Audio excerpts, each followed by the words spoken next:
Hi, my darlings. Let's be back again.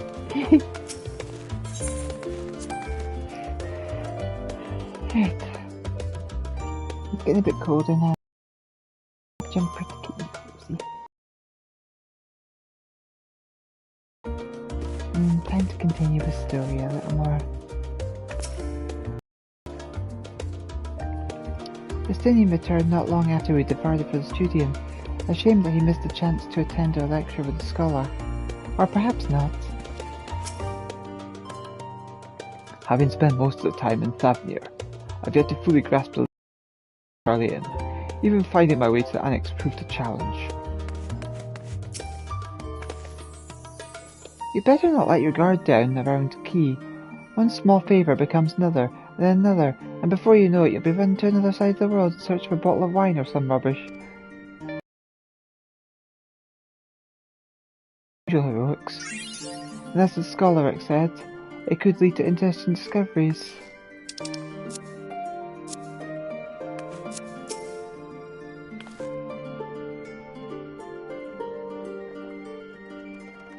It seems I've done an adequate job of relaying Scholar Montague's lecture to Raha. Given his experience in the field of souls and memories, he had no trouble understanding it.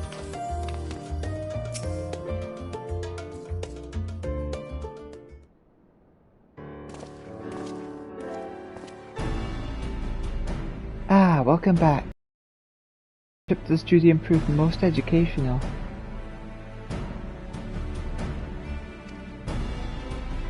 While you were away, I received word from our fellow scions. As expected, news of the Warden's Scales was met with much joy. Preparations are now underway to bring the leadership of the Grand Company of Eorzea and the Eastern Alliance together to determine a way forward. Our friends here have asked that we bring the scales in their possession to Limsa and Limsa. So, the time has come for us to go on the offensive. It's too early to say for certain, but that does seem to be the way the winds are blowing. I for one can think of no reason to oppose such a plan, but let us see what awaits us in Vilbrand. Let's start by getting the scales out of storage.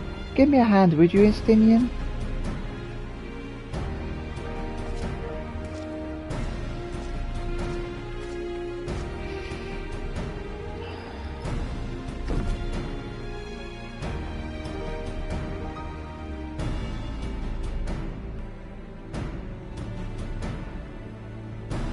Phew! I didn't realize these crates were so heavy. I shouldn't complain though. Vitra and the alchemists have done great work. Put their heart and soul into each and every one of these scales, so you must treat them with the utmost care.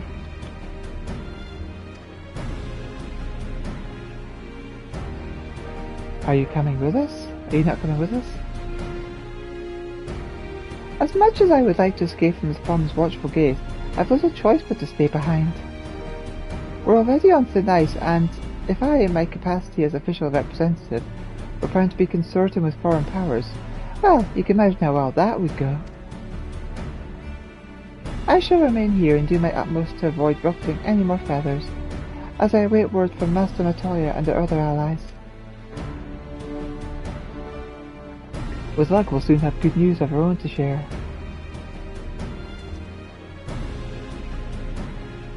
The tide is about to turn. I can feel it. To Limsa Luminsa!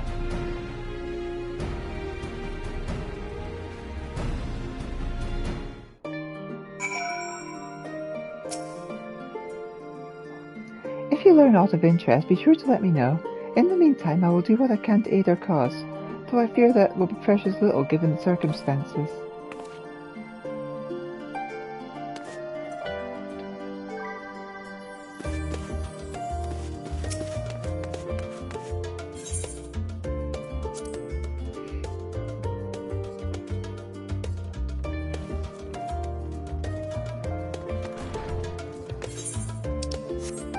Ooh, I go to Limsa Luminsa now.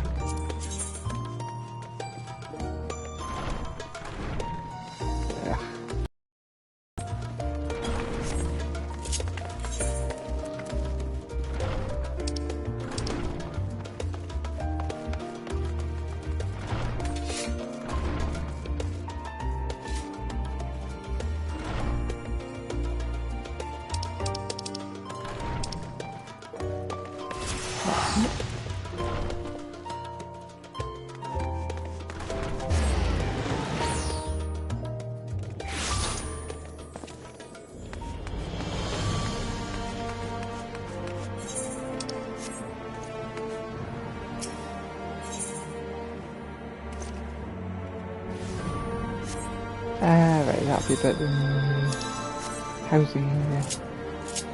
I'll leave that for now.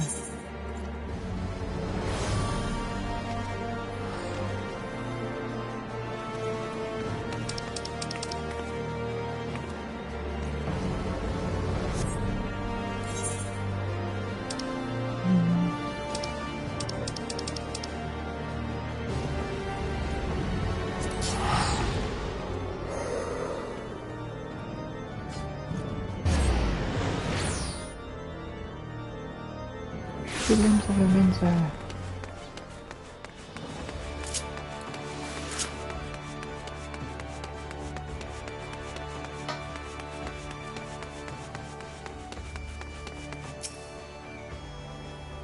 Ah, I was told to expect you.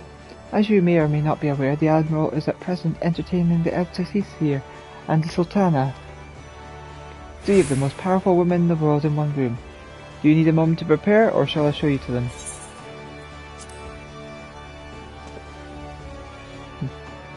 Take me in. They are my buddies.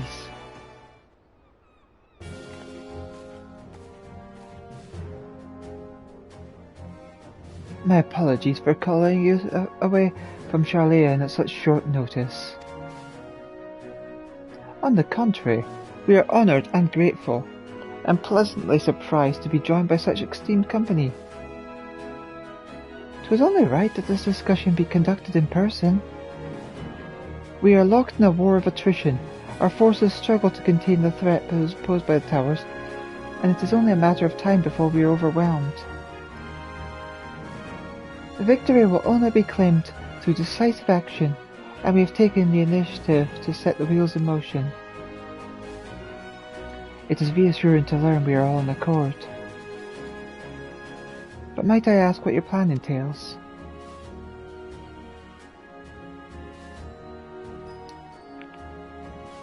It hinges entirely on the warding skills and our ability to utilize their ability to the fullest.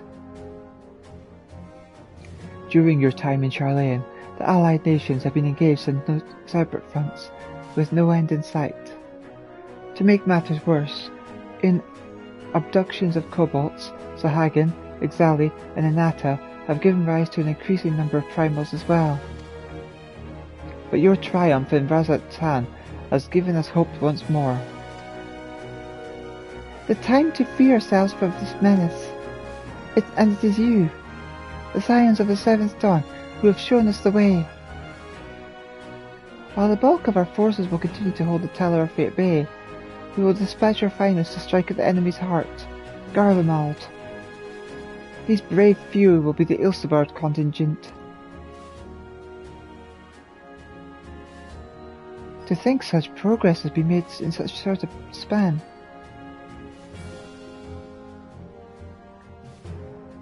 Its objectives are twofold. The first is to provide aid to the people of Garlemald. As previously reported, countless Imperial soldiers and civilians have been tempered. Robbed of their free will, they serve the Teleriffe's every whim without question. They too are victims. It is our duty to deliver them from the suffering, not for strategic or political gain, but because it is the right thing to do.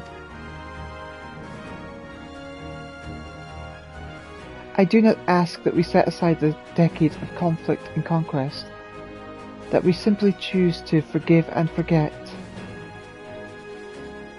I ask only that in choosing to remember, we do not also forsake our compassion and morality, for without that there can be no reconciliation, only death without end. Aye, on that we can all agree. Our second objective is the colossal tower that Thancred and Oriangia observed in the capital. Though its purpose remains unclear, there's reason to believe its smaller spires are really a precursor of what's yet to come. Until the Tower of Zot was toppled, we'd failed to make any headway through this, so the same could be said of the Teferi. There's certainly no rush to press further into our lands. The Spire's primary purpose is to divide and keep us occupied while they work towards our annihilation. This would appear to be substantiated by Ystola's analysis of the tower's influence on ethereal currents. Based on her observations inside the Tower of Zot, the spires siphon ether from the land, consuming it to maintain their form. However, they draw forth far more than is required for this task alone. The excess of ether remains unaccounted for, but we can be sure it is not being harnessed for our benefit. It wouldn't surprise me in the least if it was being redirected to a larger spire in the capital. There's a logic in that. Regardless, once we have uncovered the truth, we'll bring their screams crashing down, along with the infernal towers. That's all well and good, but what would you have us do? I assume it's more than just handing over the scales and being on our way.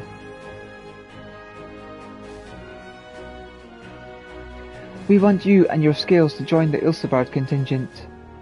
Consider an official request from both the Grand Company of Eorzea and the Eastern Alliance. Do you accept?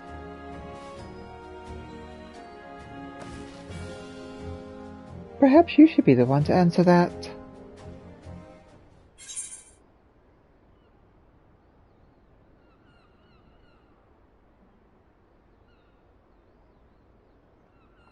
For honor and glory.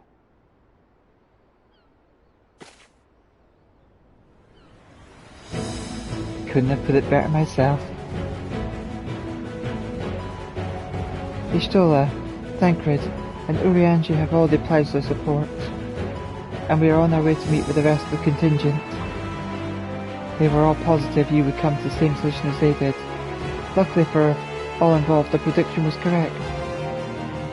Once you have delivered the Warden Scales to Alamigo, the contingent will embark on its journey to Ilsebard. Brabant and Lord Amaric are overseeing preparations, so I suggest you make yourselves known upon arrival. Pack warm clothing, furs and the like. Without it, the cold will do you in before the Tephra so much as draw steel. As for us, we'll keep the enemy busy while we are gone. They're not the only ones who can create a diversion. Now go! Safe in the knowledge that Eorzea will be as you left it, or better, upon your return.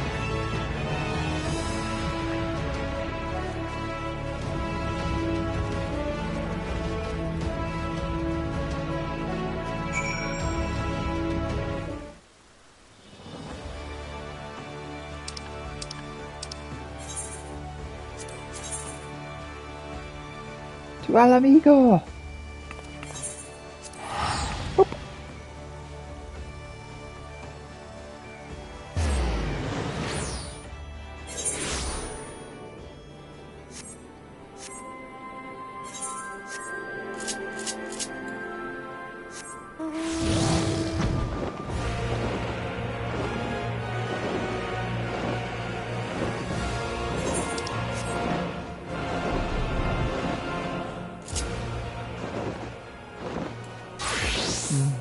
Every time next to it, their white mage reaches level 80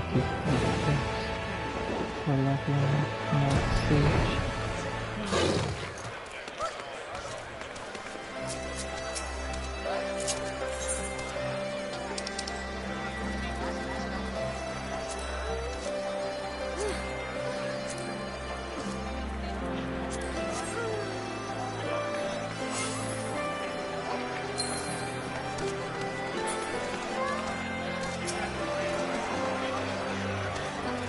If Emmerich asks that of me, say I'm getting the time, and leave it at that. Don't you dare breathe a word about the Corp.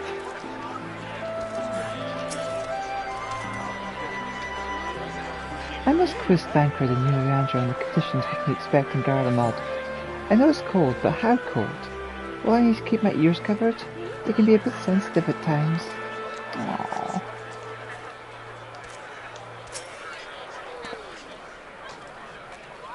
I'll admit, this is all rather daunting. Not quite in the way I was expecting. We'll be standing shoulder to shoulder with the Alliance's finest. The best of the best. The Warrior of Light and, well, me. It's silly, I know. Perhaps this is my way of distracting myself from the part I shouldn't be worried about.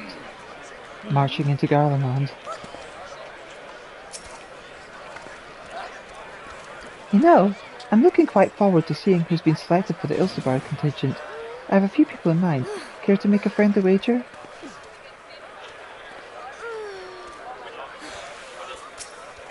Hey, Amaric! Ah, fancy meeting you here. I trust our mutual friend is settling into life as a scion. Collaboration never was his forte. The moment for fighting ended, and off he'd be let go like a gale cat swept upon a strong breeze.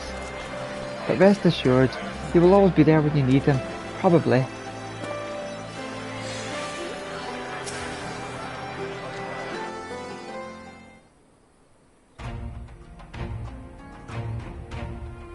Ah, the Wanderer's return.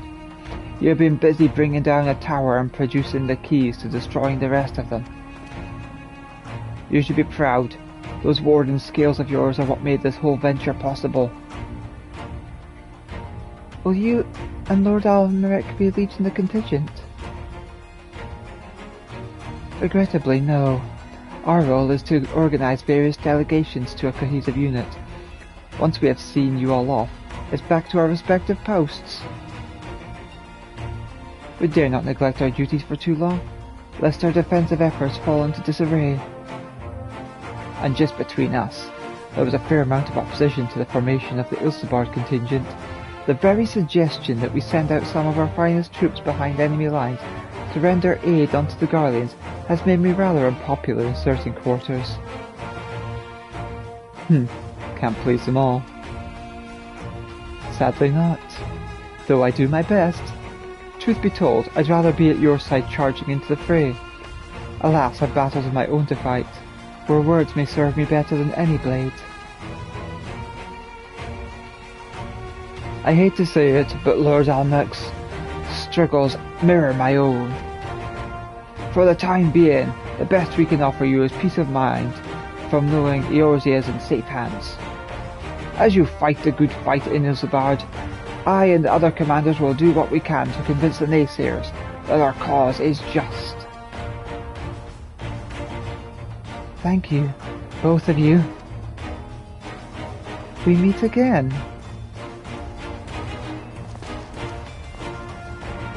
Much has occurred since we parted ways in worlds. From what I gather, the protective talismans you obtained led to the formation of this expeditionary force. My contribution on this occasion is but a minor one, that being the information I have shared with Maxima. For the sake of the people of Garlemald, may the fates be on your side. So, you're not coming with us? Strange. I thought you'd have a stake in this. I do. The Telerophai have laid waste to my homeland and enslaved my people.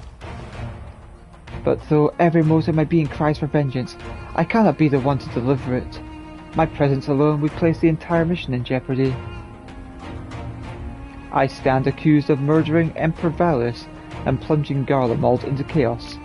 Were I to travel with the Ilsebard contingent, it would give my countrymen ample cause to question our motives. Conversely, those who believe me innocent may instead celebrate the return of a former legatus and attempt to raise me to a position of leadership, further destabilizing the region and complicating the contingent's mission. Whether I am branded a villain or hailed as a hero, I would only hinder your efforts.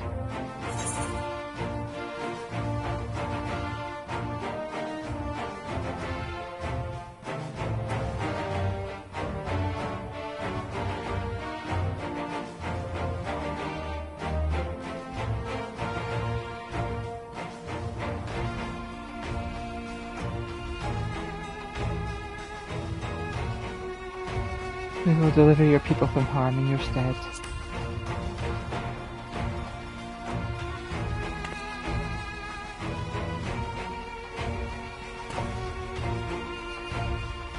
For what this is worth, you have my gratitude. You and your comrades have strength and courage to deliver my countrymen. I am certain of it. In light of Gaius's rather unique circumstances, I instead will assume the role of your guide. Though I may have defected for political reasons, my love for Garlemald endures. I would stop at nothing to protect her and her people. Well said. Might I ask you to escort our friends inside?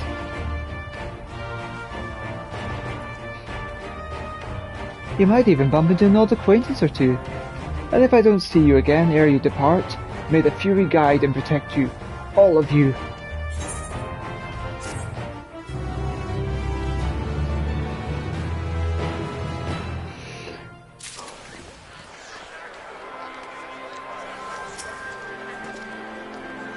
Like Gaius, I too stand accused of Varus' murder, though I am less recognizable on sight.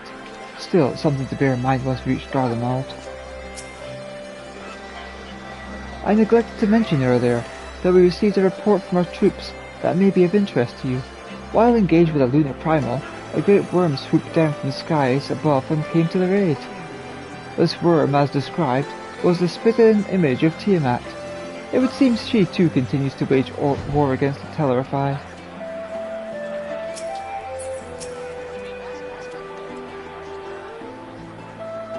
Once we've seen the contingent on its way, I will return to my duties here in Alamigo.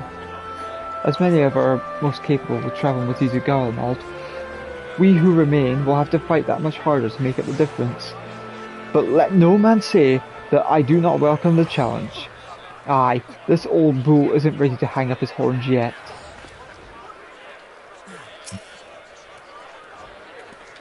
So that's Gaius Belsar. The horrors he must have seen, many of his own making, I do not doubt. With the knowledge that our allies hold the line in their absence, we may devote our attention to the Ilsebarg in front. I suppose it's easy for some people to forget there are civilians in Garlemald too, when the only Imperials they've ever known are soldiers.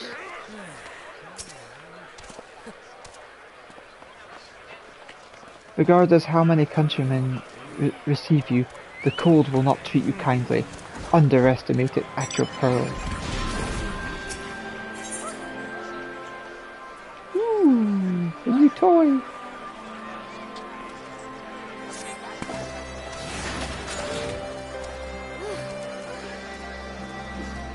The other members of the Ilsebarg contingent are gathered in the royal palace.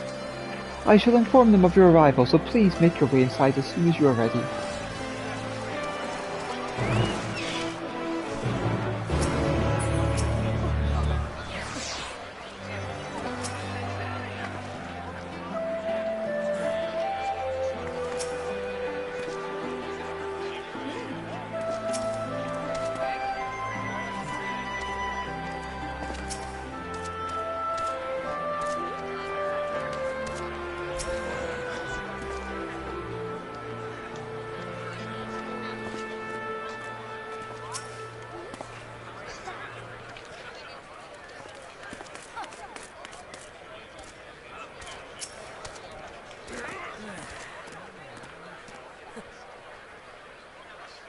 Ah, the remaining members of the Scions.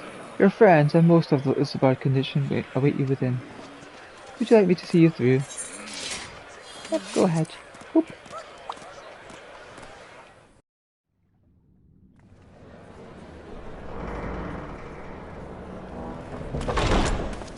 By the 12.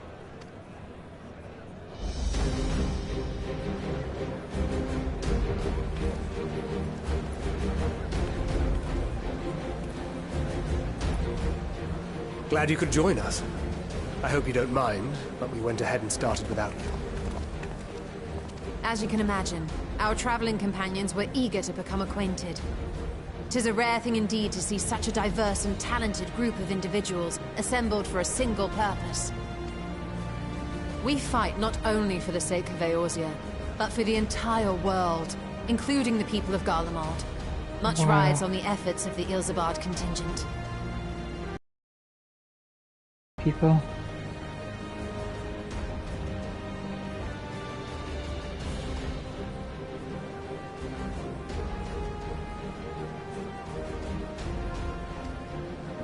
Indeed, which is why I am glad to find myself in the company of many trusted comrades, yourselves included.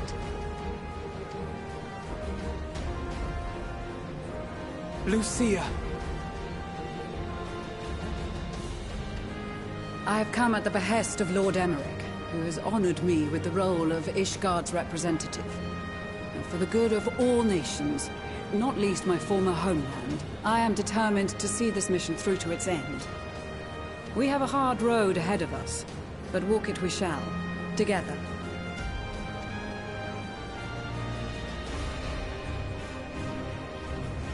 We too welcome this opportunity to work together once more. I have faith that, if there is a way to resolve this conflict, we will find it.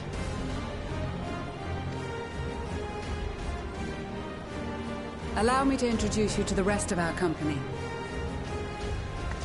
Everyone! If I may have your attention.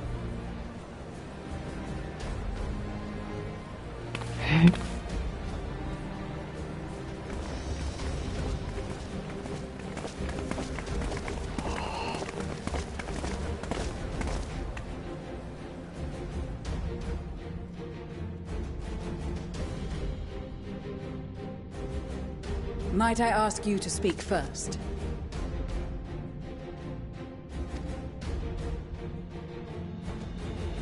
If I must.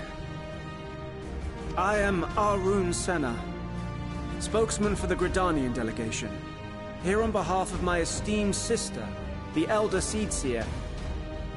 We shall provide support and protection to those in need during our time in Garlemald. To that end, I am joined by healers selected by the Conjurers Guild, with the Order of the Twin Adder's Finest serving as our escort.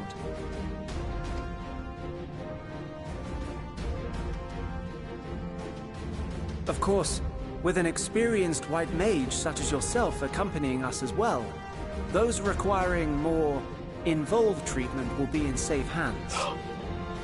Raya O sends her regards, by the way. Thank you. Suppose I'd better say my piece. Wait, I know you. The name's Sicard, in case you've forgotten. Truth be told, I'd rather you had forgotten. Anyway, the Admiral asked Captain Hilfear to send his best, and for whatever reason, he picked me. Of course, if I'd refused, I'd be the laughing stock of the bloody executioners, and my reputation's taken enough of a keyhauling as it is. But more importantly, like any pirate worth his salt, I know when you're staring down a storm, you gotta trust in the commander of your ship.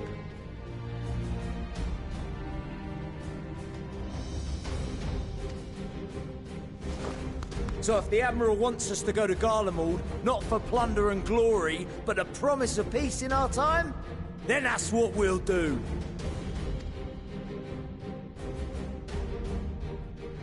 Since we all know how much the Empire loves its steel, we thought we'd bring along a few smiths to make the most of it.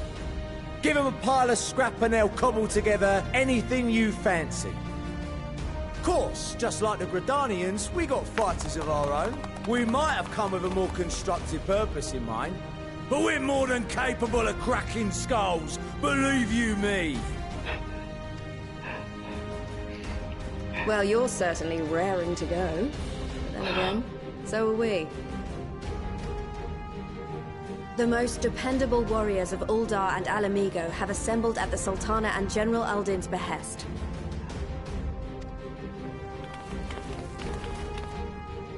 If Garlemald has truly fallen, then the whole place is likely to be crawling with Telophoroi. We'll need plenty of troops to clear and hold a path for others to follow. That's where we come in. Naturally, Marshal Tarapin and I will be leading from the front.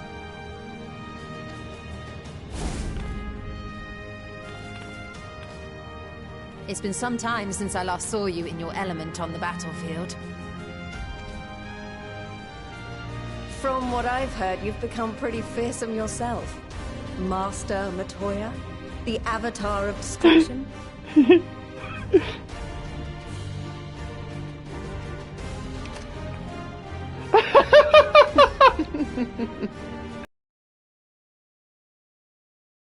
no matter what awaits us. And then we might finally get a chance to enjoy a good long rest. But until then, let's give it our all.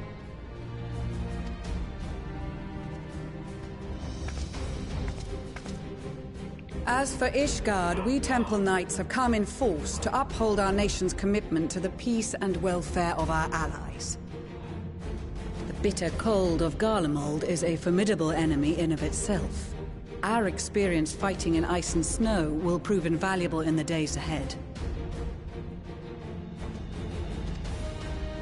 Accordingly, I have been designated commander of the Ilzabard contingent. I will do all in my power to provide you with the leadership and guidance you require.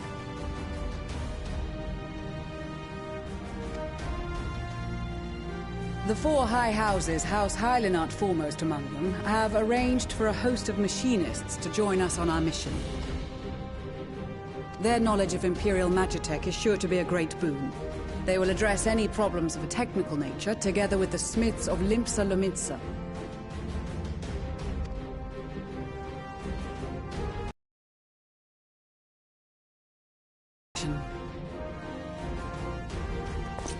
Lord Emanolaine! Ah, yes. Emanolaine de Forton, at your service. Oh, pettings and cuddles. Though, lest there be any misunderstanding, I should stress that I've not become a fearsome warrior while you were away. Rather, far from it, actually. My brother, in his infinite wisdom, decided this would be an excellent chance to make something of myself. Oh, and fight for world peace and all that. But, should the opportunity arise for a spot of ballroom dancing, I will be your twinkle-toed gentleman of light.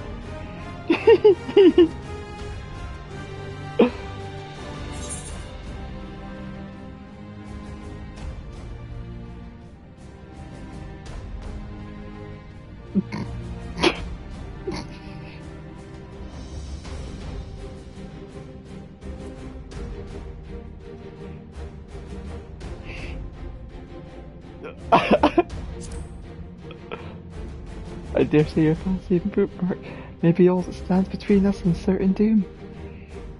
Huzzah! I cannot wait to regale Honoroa with my tales of daring do.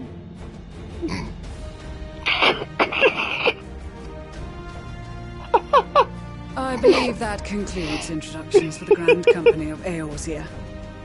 Our allies from the Eastern Alliance were due to arrive some time ago, but it would appear they have been delayed. Would that be the Shinobi of Dome?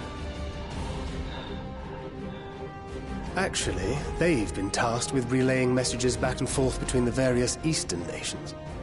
According to Lord Hien, however, an equally capable company of warriors has been sent in their stead. Out of my way, you preening fool!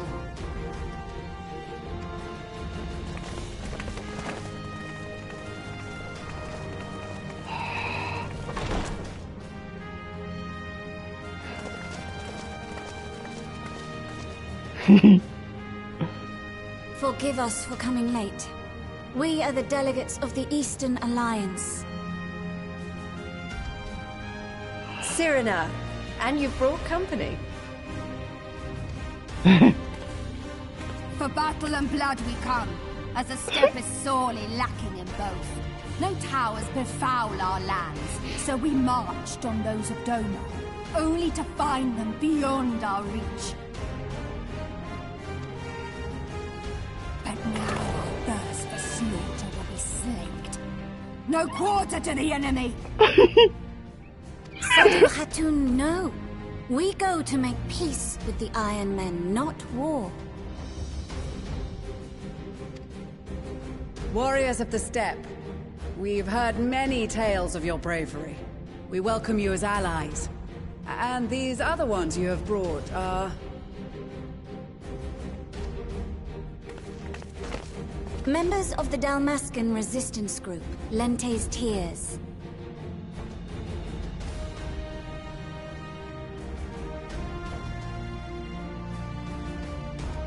and the Bosnian resistance. Between them, they have a wealth of experience in espionage, and are particularly adept at infiltrating Imperial facilities. Which is fortuitous, since Garlemald's domain is so vast that I could never hope to handle reconnaissance duties all by myself.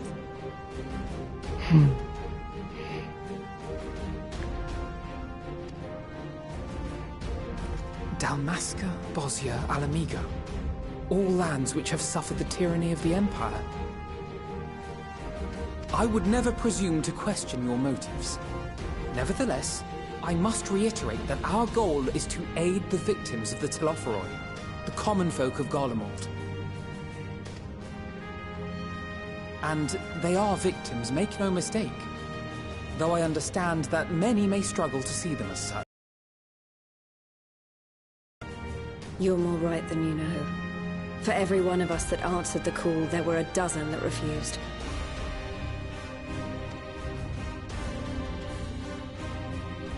Not only in Alamigo, but everywhere we went. And who could blame them? The Empire's always been the enemy. But after seeing what we've seen, fighting and working against and with Garleans, there's no denying the simple truth. They're just people. No different from you or I. They've got their share of liars and murderers, but so do we. So do we all. Fordola, who once swore herself to Garlemald, has proven herself a trusted ally time and time again. Every Eorzean here knows Cid Garland, the Imperial defector who shared with us countless technological wonders. Gaius bloody Baelsar himself is working to help rebuild Wurlid, a nation he once conquered. So you can believe me when I say that every fighter here understands and accepts that the Imperials are not monsters and are deserving of help. Or at least that they were able to put aside their feelings for the greater good. It won't be easy, but we're all determined to make this world a better place.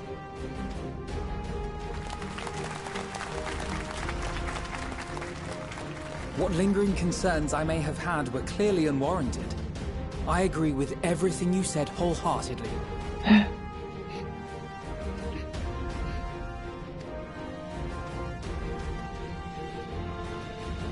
Then we are in accord. Now, let us review our strategy.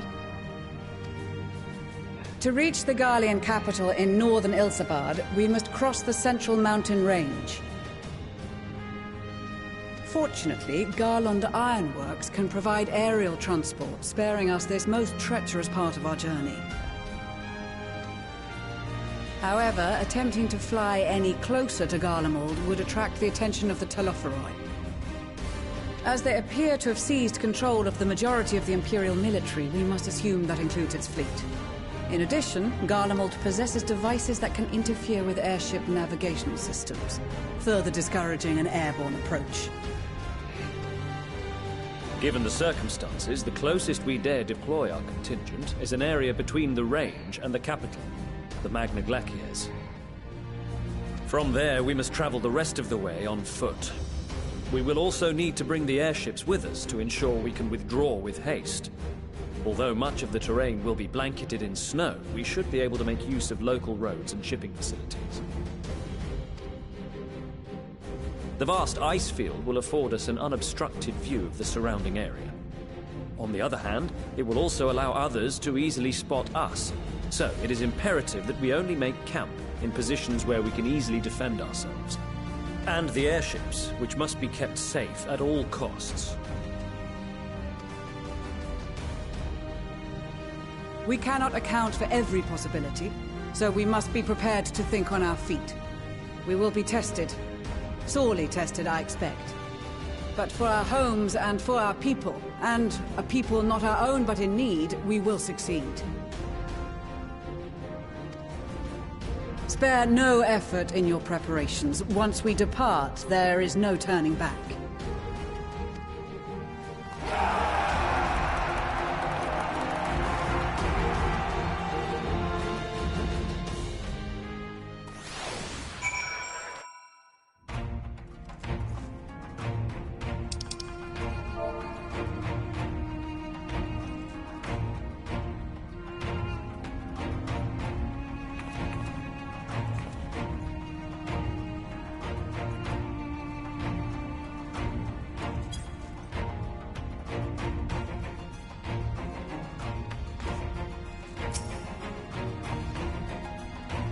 In case you were wondering, Miss Heaver would stay behind to defend the 12 Suite with my sisters. She was of the opinion that she would make a useful addition to our contingents, and she was eager to make good on her vow to accompany me as well, which was flattering, but ultimately it was decided her skills would be better put to use keeping her homeland safe. I am, of course, obligated to share with her every detail when I return.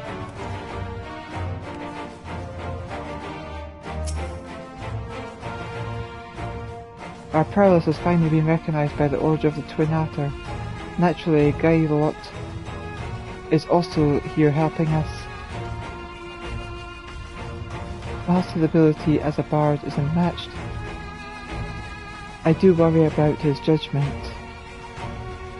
However, you need not. I shall be keeping a close eye on him, I promise. Greetings, Elita! The time has come for us Marines to show our valor upon the battlefield. All who see us will know our name and quake before our might. To victory, come hells or high water. I can't lie to you, Elita. I wasn't entirely for this whole thing when Sansa spoke to me, but if it means being your brother-in-arms, then who am I to pettifog? I shouldn't be so hard on him, I suppose. This bard unit is quite impressive, really. Yes, one must give credit where credit is due. Rather uncouth for one to do so otherwise, after all.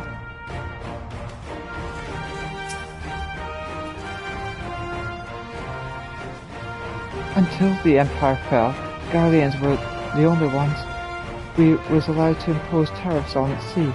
Weren't easy pickings, but I made myself a pretty go. Since they've been so generous to me and mine, perhaps it's time I returned the favour and gave a little something back.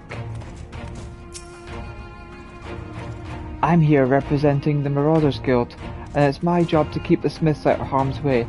Mind you, with them hammers of theirs, they can put up a fair fight themselves. With a bit of luck, this can be over and done with before you know it. Maybe when all this is over, you could pay the Axe Master a visit. He still tells all the new recruits about the time you killed Kajuta and avenged that boy's parents. Ha! I remember it like it were yesterday. Often Father has told me the struggles faced by Alamigo in the days of the occupation, and I too have crossed swords with the Empire on many occasions. Though Garlemald has long been our bitter enemy, her Grace has elected to bolster the Ulsabard contingents with members of the Immortal Flames. As representatives of the Sultanate, we are in commitment to the cause. We came as quickly as we could. We were to follow your example and devastate the Telefry with the full extent of our powers. Worry not for your brothers. We see, we will return soon enough. It seems long ago we were sailing across the Ruby Sea and charging about the Azim Steppe with Syrian and Millers. I'd say we're overdue for another adventure. Ah, it brings back memories to see so many familiar faces. We've been through so much together. Good times and not so good. I expect Garlemald will be mostly the latter, but I'd like to believe we'll look back on these days more fondly in the years to come. But for that to happen, we'll have to make it out of this alive. Don't you die on me, aye?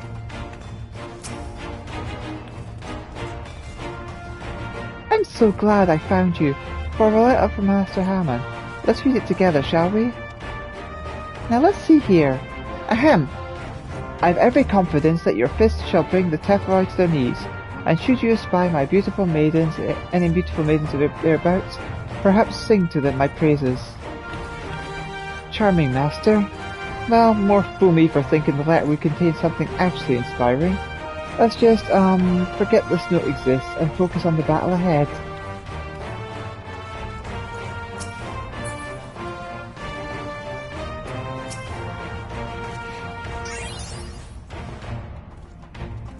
I've led troops into battle many a time, but never a unit with such a diverse range of talents.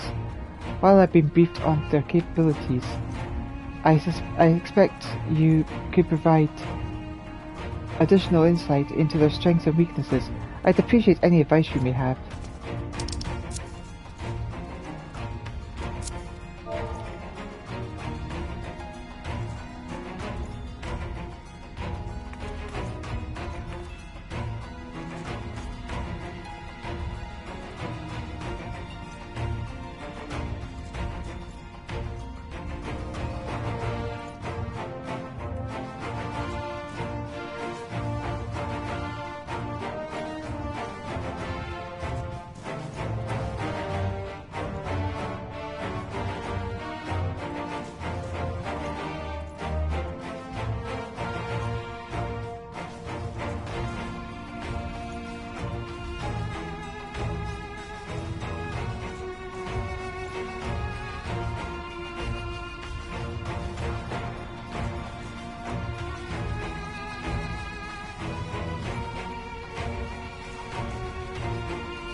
I cast my lot with the Popularis to bridge the divide between Garlemald and her territories, that all may be united in common cause.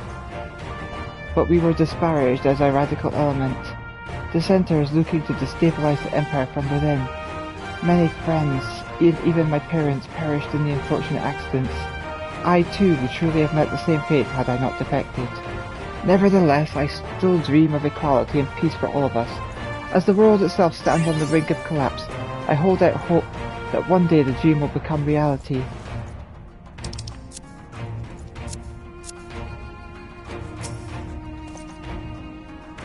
Well, well, if I'd known what social gathering this would turn out to be, I'd have dressed for the occasion. Still, this seems like the perfect opportunity to mingle with other guests. Would I be correct in assuming these ladies over yonder are Sunera and Sadu of the steppe? Perhaps I should introduce myself, though I don't much like the look of that fellow with the enormous axe. Oh, Magnai's cute. Don't diss Magnai.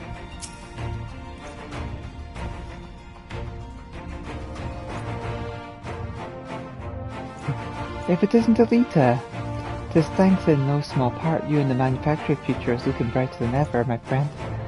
I am pleased to report that I and a handful of my colleagues have been selected to join the contingent. Ere the expedition is ended, even the Temple Knights will be singing our machinist's praises. Once they have borne witness to not only our mechanical proficiency, but our combat prowess too, of course.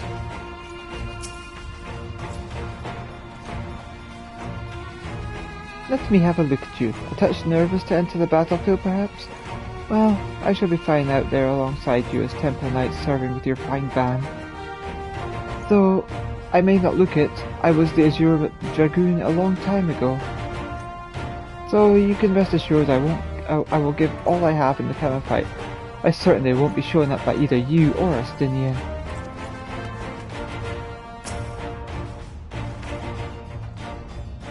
Allow me to express my deepest gratitude for your role in liberating Boja.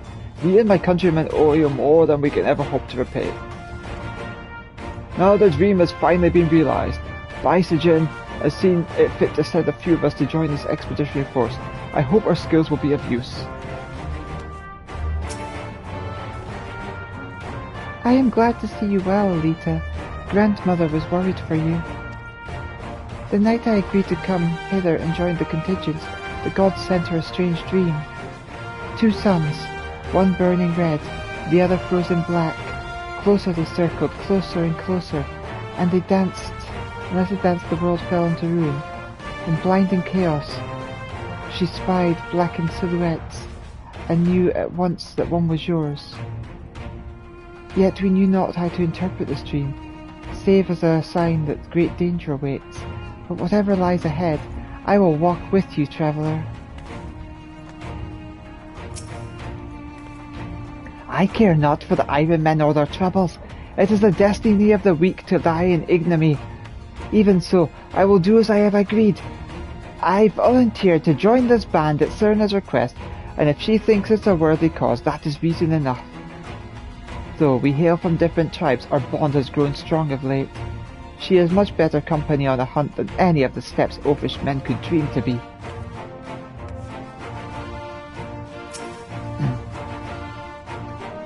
With them all, champions of the Nadam and the Dalrathal, having sent so many here, I had thought to defend the steppe in their absence. And I would have done so were it not for my stepbrothers. They urged me to grant our allies the sun's might, that this radiance may deliver them unto victory. Though I must tolerate the presence of this feral Durthrali dog. As first among my brothers, I could do no less than accept this challenge. My deeds will become the stuff of legends.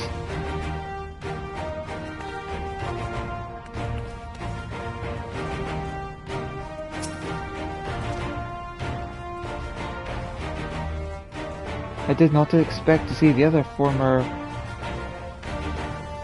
Azure Dragoon here of all places. As he well knows, I am not one for verbose greetings. We shall instead let our lances do the talking. Once we are on the battlefield, then we'll see if the other has been diligent in his training.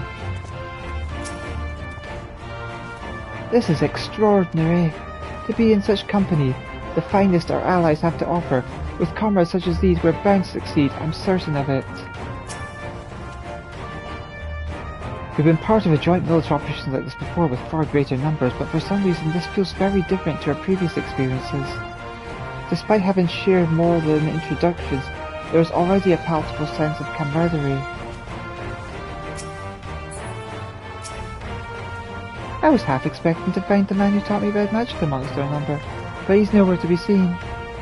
I suppose he's had his fair share of unpleasant reason. In any case, I have a feeling we'll see him again once this is all over. I'm sure he'll be pleasantly surprised how my swordplay has improved since we last met.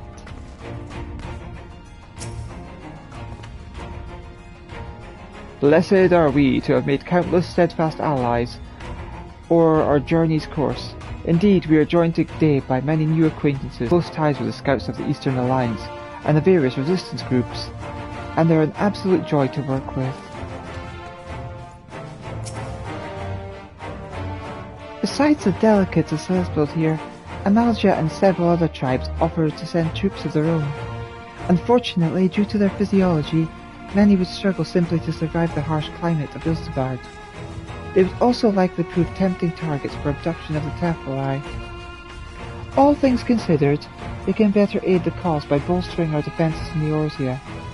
Through their eagerness to do more has been noted. We few shall have to suffice. Ere we embark, we must distribute the warding skills to our comrades. Care to do the honours?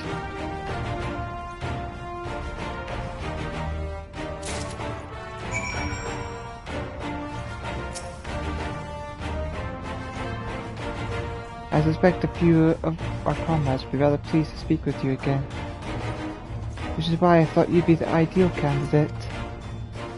In the meantime, I have a bone to speak with Thancred and Urianger regarding their wagging tongues.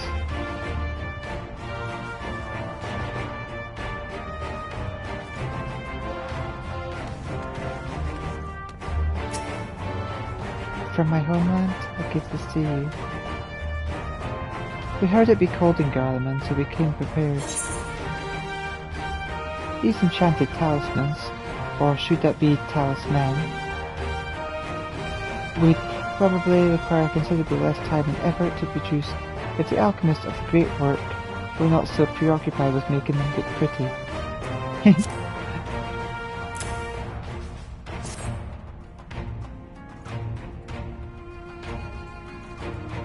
Oh, the talismans! We are to keep these close at all times, yes? I will see that no one misplaces theirs. Ah, and before I forget, I have a message from Hien. In distant lands, in times of strife, together stand, together fight.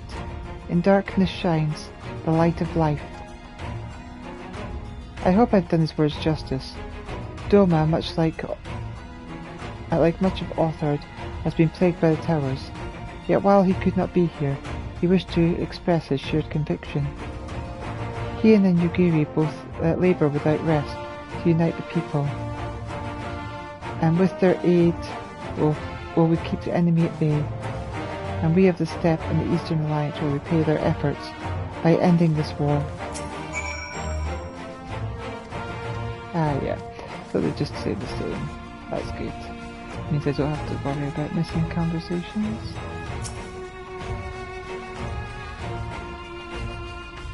Boarding scales for the Ishgardian delegation, I take it.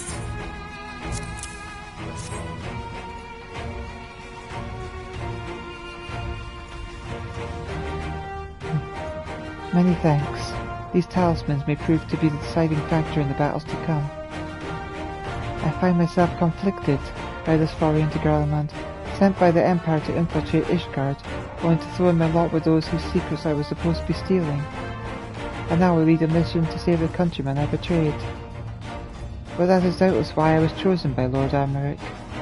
He would have me put extensive knowledge and former ties to good use. I will not disappoint him. For the future of Ishgard, Garlemald, and the world at large, I will lead us to victory. I'm glad that Ishgard's on our side.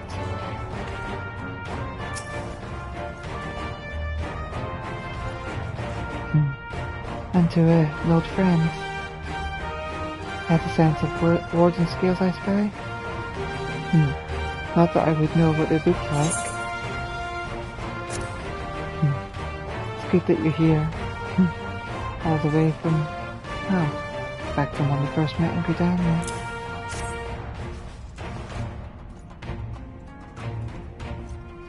Wow, look at these. Even a layman like me can tell they're bursting with ether. All the better to fend off the tempering waves. Is that the right term? Anyway, these will give one last thing to worry about, which just leaves the other mountain of whatever else is waiting for us in Garlemald. Only one way to find out, eh? And nervous or not, I'd march through all 7 hells if it gave a chance to put Xenos back in the grave where he belongs.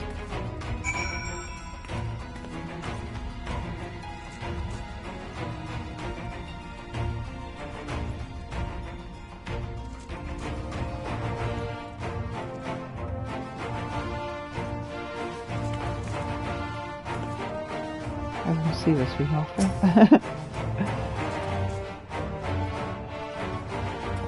I hear you got something for us.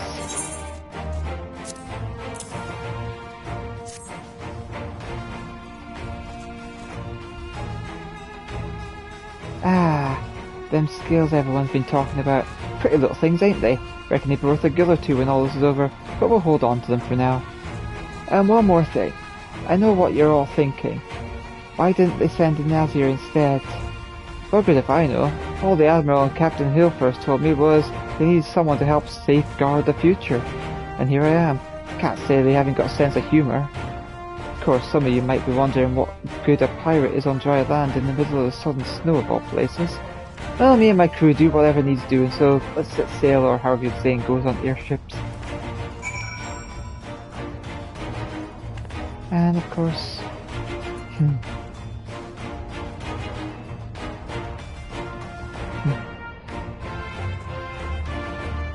to my, conjurer ally, White Mage, from... it's good to see you again. I hope that your sister's doing well, both of them.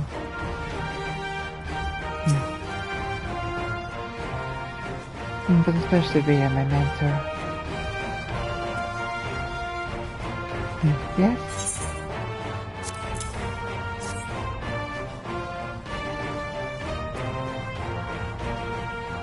So these are the famed warding skills. Enough for me and my men, I see. I myself am especially grateful for this opportunity to visit distant lands. I wish to follow in the footsteps of Master Toa and learn all there is to learn from the star we call home. Indeed, that's the primary reason I volunteered to join the expedition. To journey outside the 12 route, much less to enter the Imperial territory, is a rare privilege afforded to Padajal. Not that I'm tagging along to see the sights. The Garleans would benefit from my healing magics, as would our comrades, should fighting break out.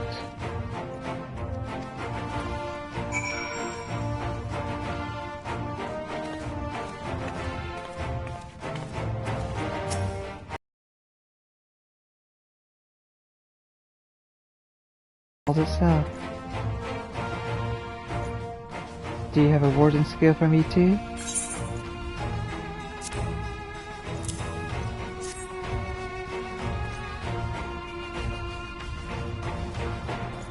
Thank you for this, and for going to such incredible lengths for the sake of my people.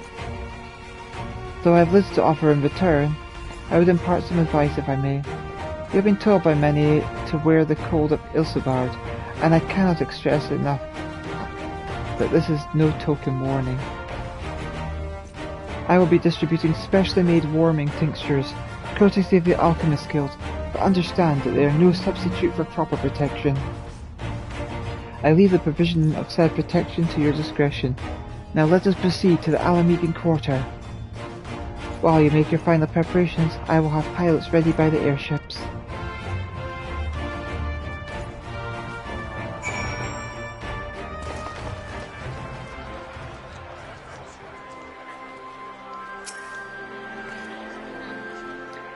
It's something of a constant refrain that we require warmer clothing. My present garb may be lacking, fur collar notwithstanding. Concoctions that fortify the flesh against wind and cold are commonly sold in the old end markets, though they are dubious province and efficiency.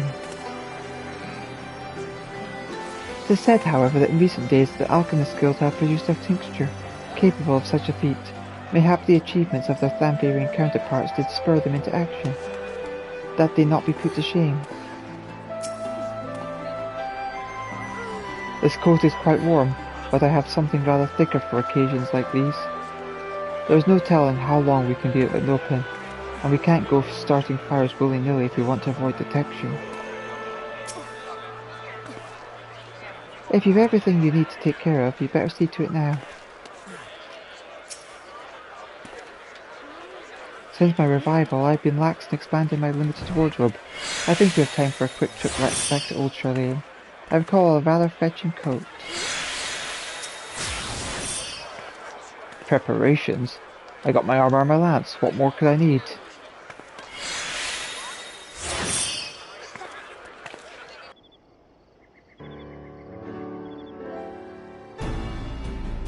This is our chance to make ready before we set forth. You needn't worry about Uriangi and I. We still have what we wore in Garlemald before. Estinian claims to be quite warm and toasty beneath his armour, and since he spent a fair bit of time up north recently as well, I have no reason to doubt his words. Most of the others will be borrowing Grand Company stock. The rest of you could do likewise, I suppose, providing you're not overly concerned with style. Not to put too fine a point on it, but I wouldn't be seen dead in one of those ridiculous overcoats. If only I had time to find something more to my liking. Hark! Is the cry of science in need of tailor, I hear?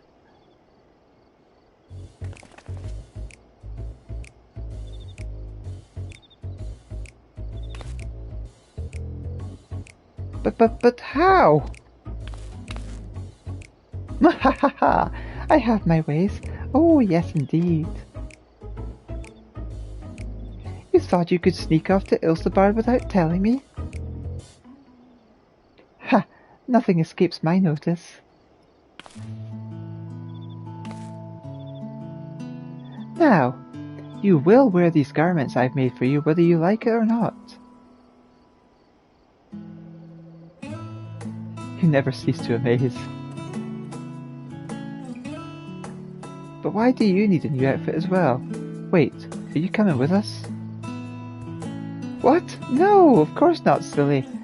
It's all in the name of fashion, rather the pursuit of the highest quality fashion. Besides, how can I expect others to wear my creation if I've never worn them myself?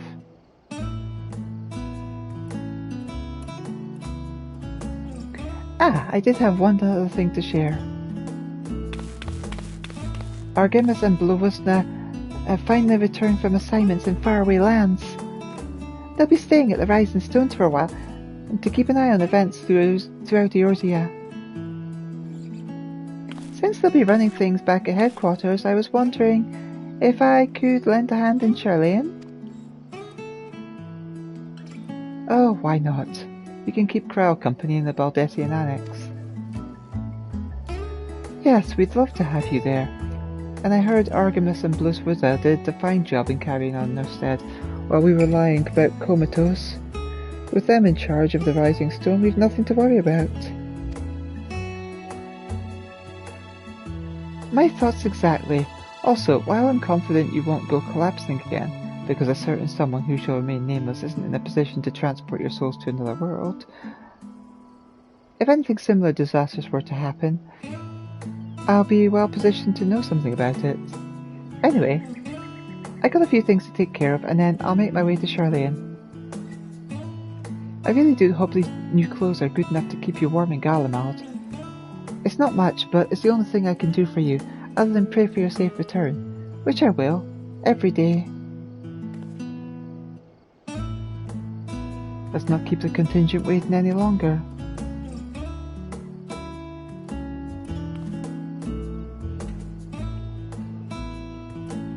Here are your winter woolies, handcrafted by yours truly.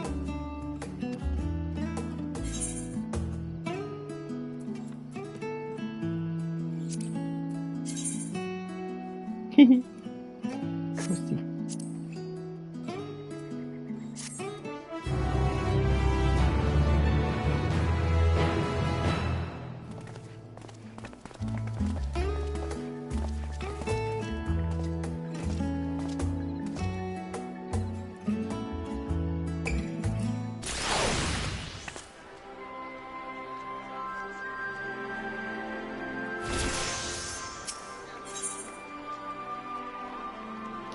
Tattoo is desperately trying to retain her composure as she prepares to see you off on another perilous journey.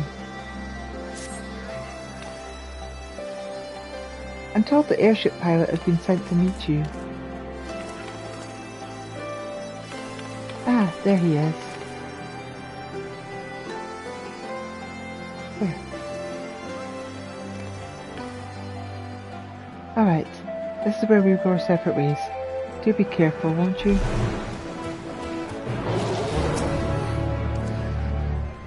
I modelled your clothing on what Alphenide and I wore when we journeyed from Lord Horchifant's falling snows to Ishgard for the first time. In those days I barely knew one end of a sewing needle from the other end, and as you've always had very individual taste, I let you pick your own outfit. I'd like to think my skills have improved since then, but do you know what's more important than skill? Heart and soul. There's plenty to be found in each and every one of my works.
I got nowhere near.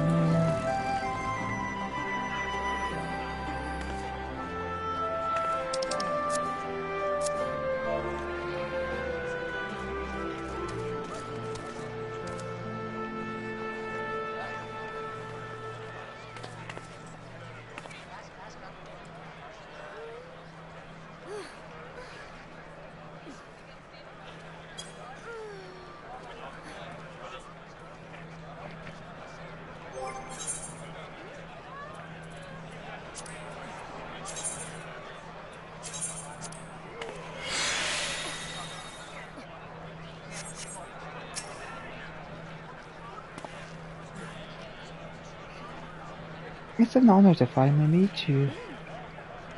We of Garland Ironworks will be ferrying you and your contingent across the mountains and into Garlemald. For many of us it will be something of a homecoming. Our illustrious founder was most notable Imperial defector. For that reason, the company is permitted to the success of this expedition. Our resources are at your disposal, and if there's aught we might be of use of further assistance, please do not hesitate to ask. If you're ready to depart, I've already the engines.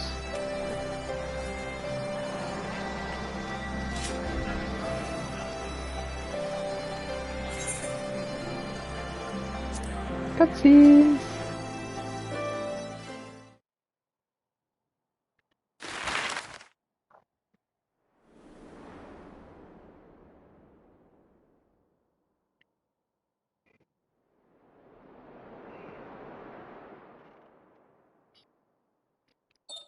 Ilsabard, divided in twain by a vast mountain range. Those who would traverse its jagged peaks face peril at every step.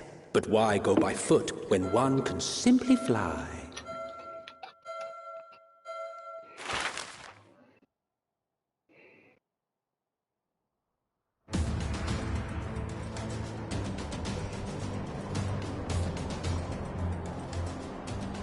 On the outskirts of the Imperial capital, in the frozen wastes of the Magna Glacius,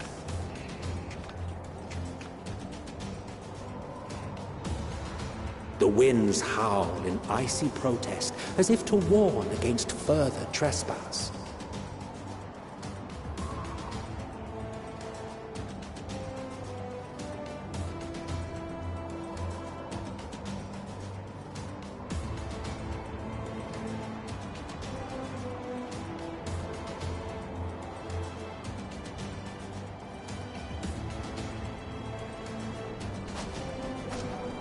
We've received word from Thancred's reconnaissance party. They've sighted a detachment of heavily armed Imperials. Survivors of the Civil War, perhaps? Perhaps, but there is more to it than that. Maxima reports that they're led by Virgilia, legatus of the 3rd Legion, which comprises the bulk of their number.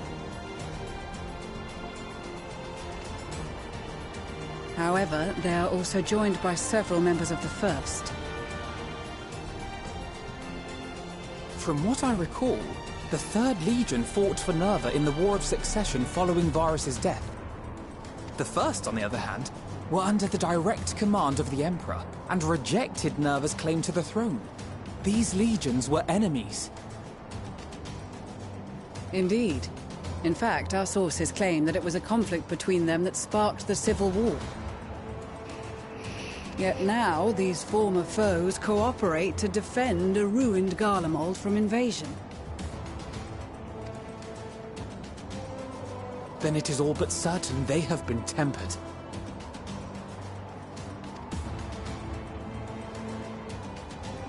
So, what's the plan? If me and my crew is out reaving, we charge straight in, no messing about. But that ain't what we're here for. Quite right. Soldiers or no, they are people of Garlemald, the very ones we have come to aid.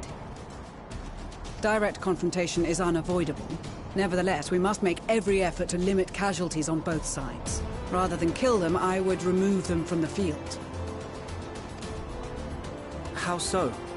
Savage beatings, disarmament, and imprisonment? Not impossible, but easier said than done in the heat of battle.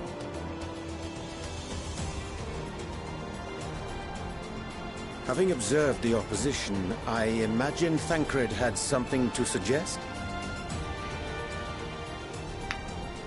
He did. He and the other scouts have already infiltrated a supply depot some distance beyond the Imperial detachment's current position. Stored within is a stockpile of Magitech armaments, and once we give the signal, Thancred's team will destroy them all. In so doing, we will deprive frontline troops of materiel, and likely force the detachment to send men to investigate. Divide and conquer. Not a bad idea.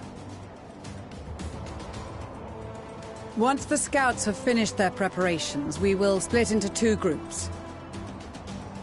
The first will form the vanguard, while the other brings up the rear with our supplies.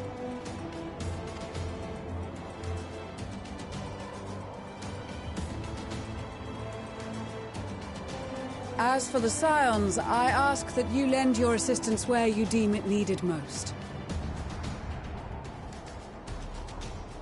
I would prefer, however, that you accompany the rearguard and be prepared to join the van at a moment's notice. Kept in reserve as our trump card, so to speak.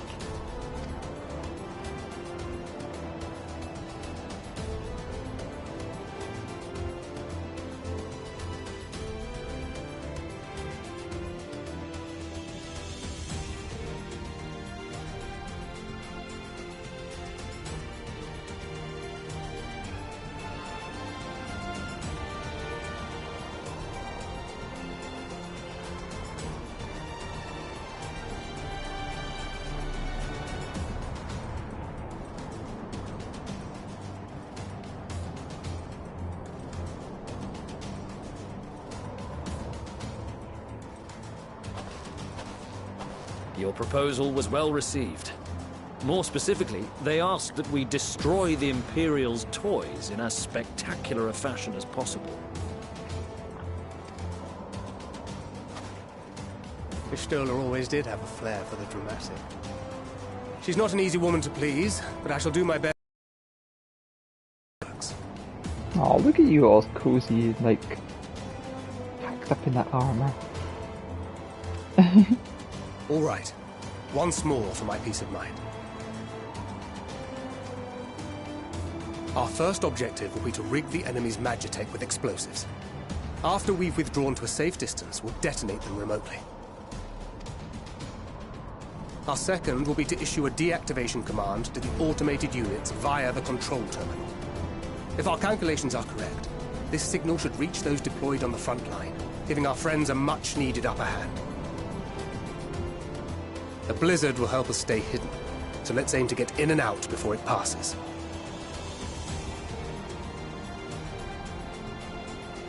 In the meantime, I will relay messages back and forth as the situation unfolds. You'll forgive me if I ask again, but are you certain you wish to play the lone wolf? Wouldn't have it any other way. Call it foolish and reckless if you like, but I'll get the job done. I always do. Very well. I wish you the best of luck.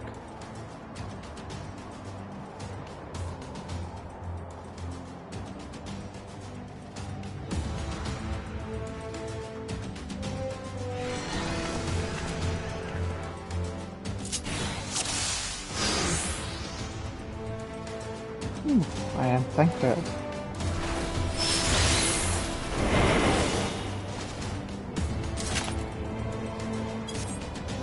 What do each of these moves actually do? Reduce damage taken by 30.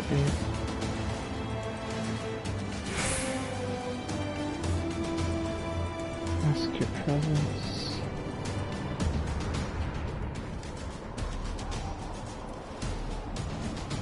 Does it belong?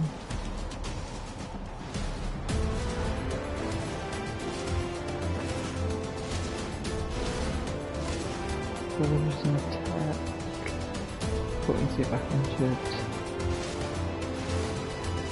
Maybe execute their maximum operation.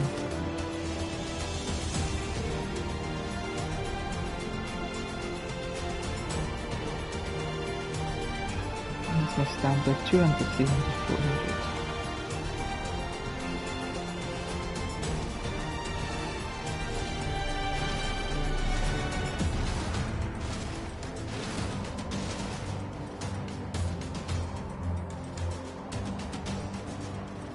So that only affects guard dogs. Okay, cool.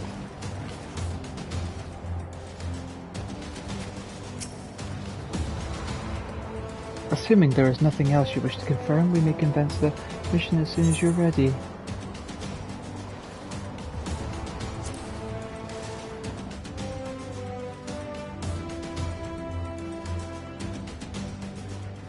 In the coming battle, you will fight with Thancred.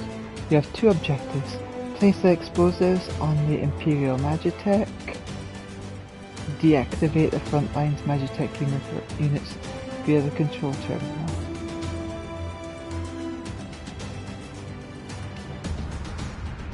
If the guards detect and pursue you, enemy forces will become more aware of the threat you pose, as indicated by the awareness gauge.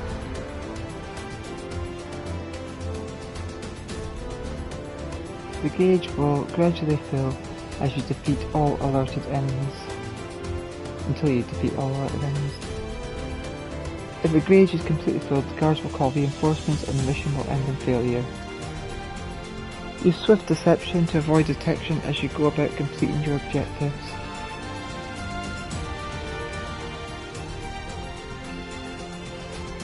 Okay.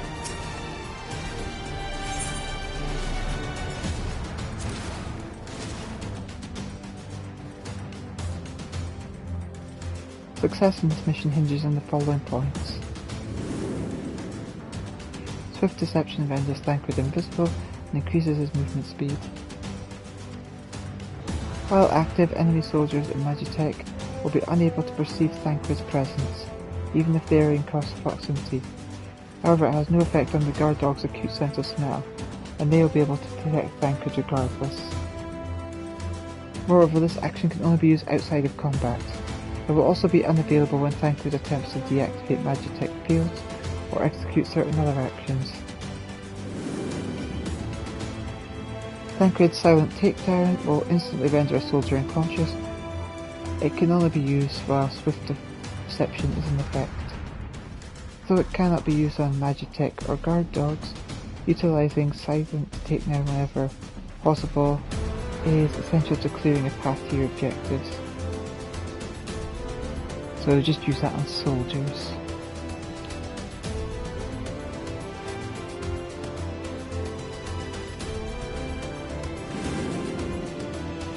As guard dogs can detect Thancred even when swift deception is active, you can instead use a bewilderment bomb. Distract them and sneak past unnoticed. Conversely, a bewilderment bombs have no effect on Magitech or soldiers, so take care to choose the right tool for the situation.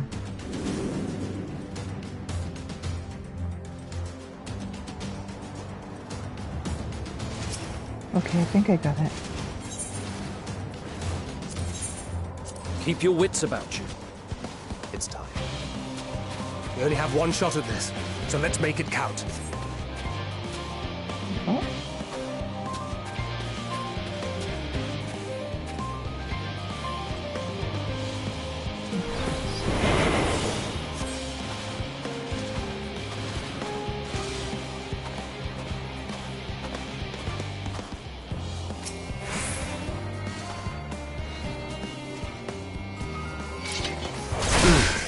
Must be losing my touch.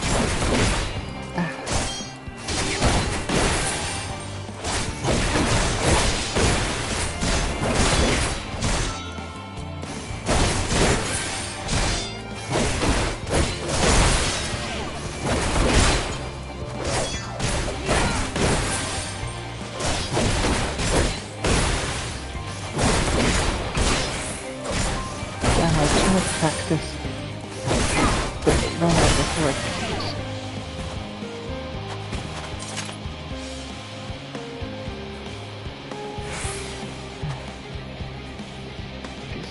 Big robot there.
feel it again. Ah, yeah. 7 hells.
Okay, it just seems like 2 guards there.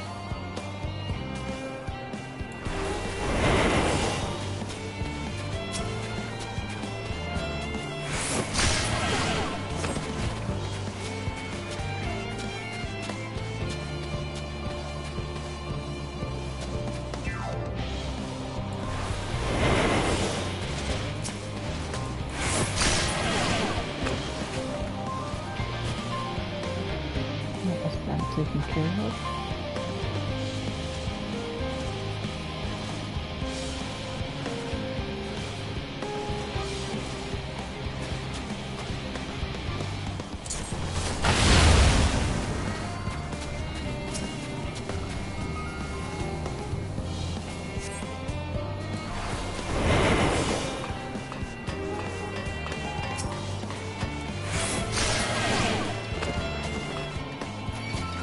Damn, spotted.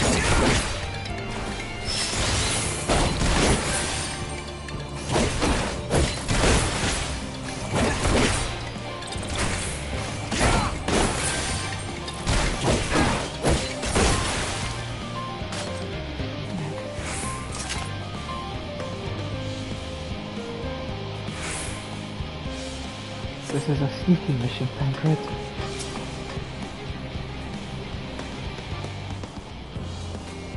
Where's a cardboard box when you need one?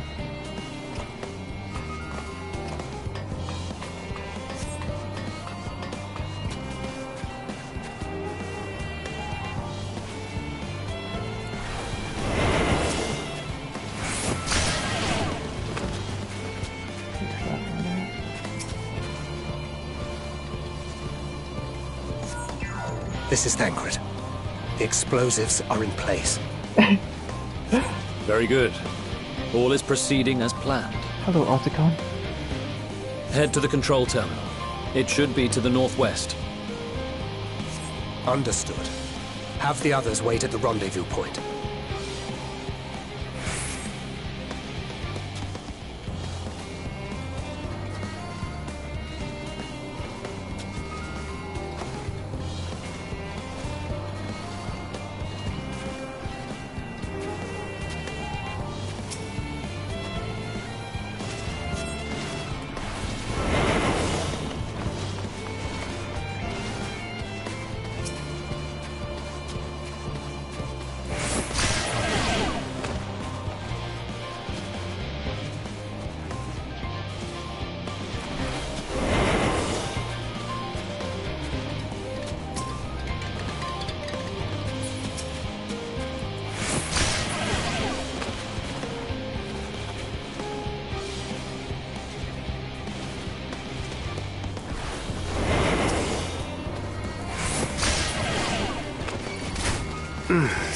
Must be losing my touch.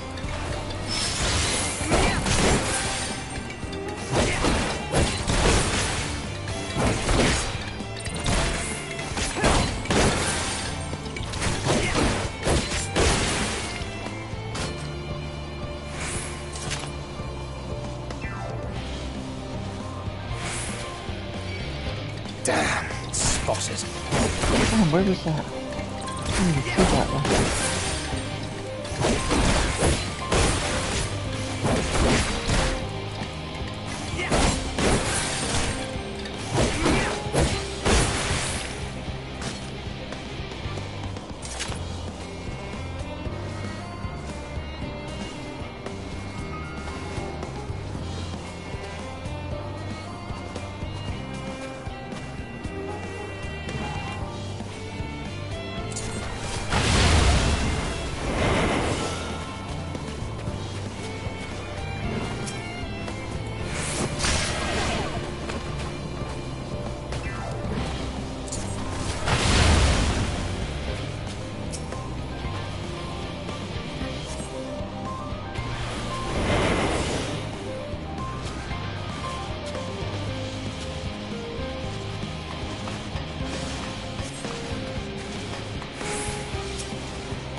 There we go. Whew.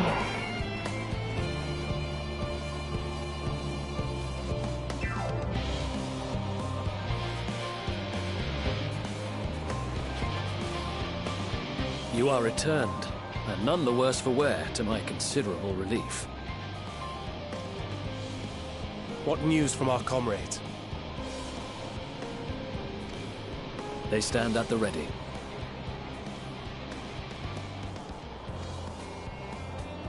Excellent. Then let the fireworks begin.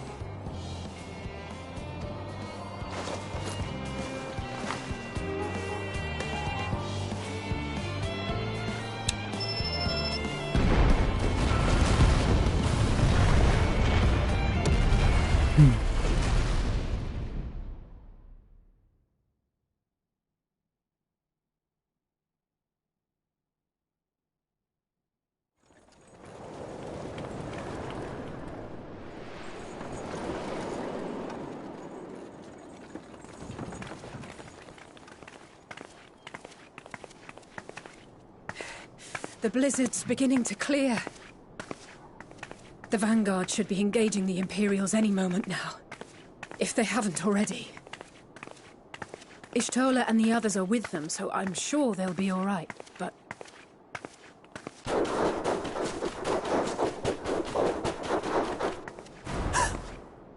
Wait! Something's coming!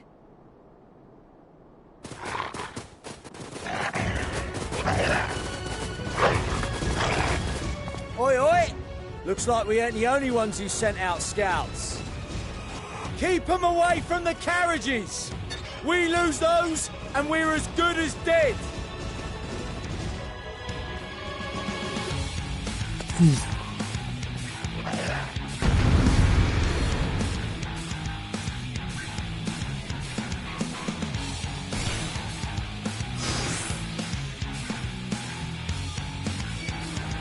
In the camp battle, the fighters of Elita's companions.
fine display, but the other carriages are still in danger. Go on ahead. We'll hold the line.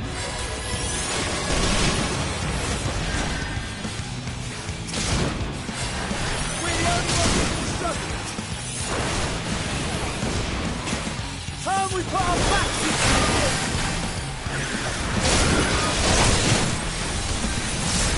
I've been itching for this.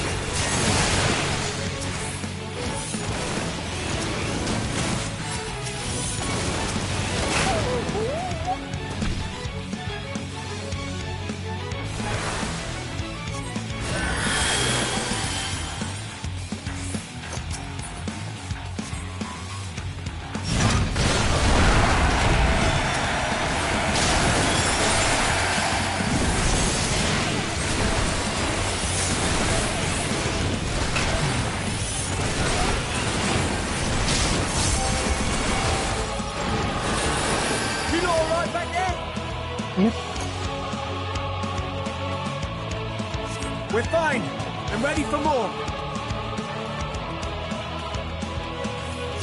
Hear that? Get to the front, turn the tide.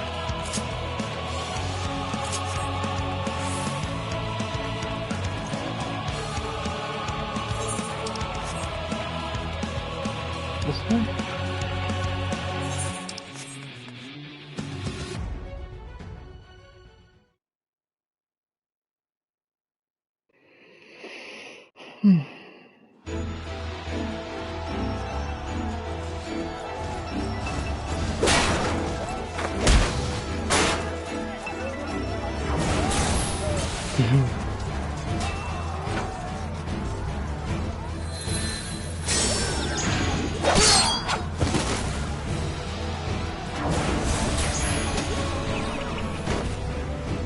Removed from the field was not a euphemism for enthusiastically murder.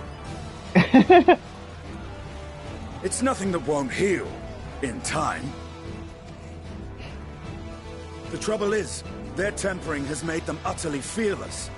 Subduing them would be easier if they had the capacity to submit in the first place.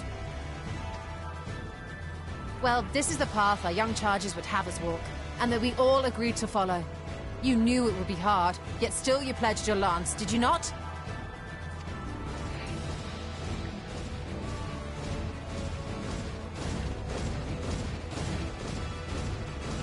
That I did.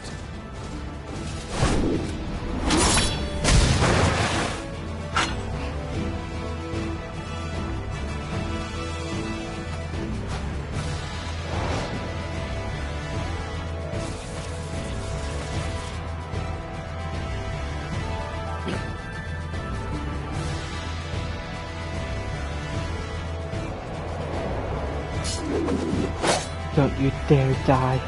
That's for Gilia. Damn it. I need to help the others take her down.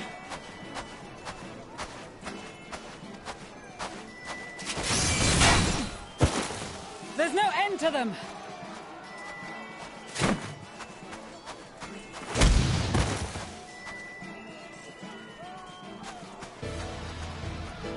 I was wondering when you'd turn up.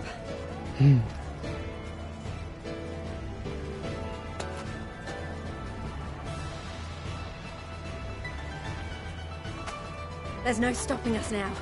Come on, let's show them what we're made of.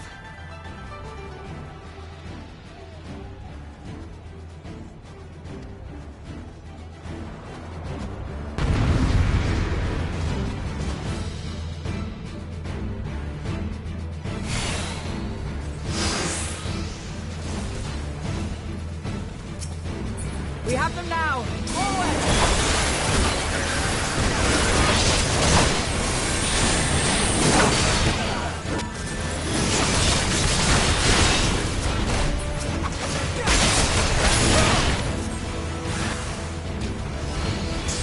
Right! Let them have it!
A worthy adversary!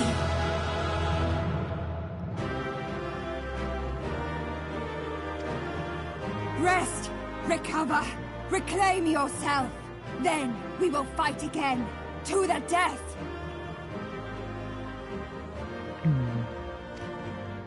Sadu Hatun!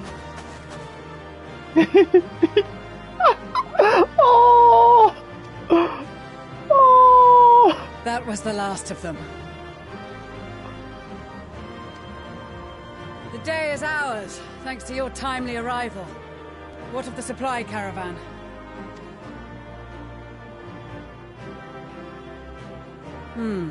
Outmaneuvered, but not outmatched. Good. Let us take the Imperials into custody and rejoin our comrades. And soon we shall arrive at the capital.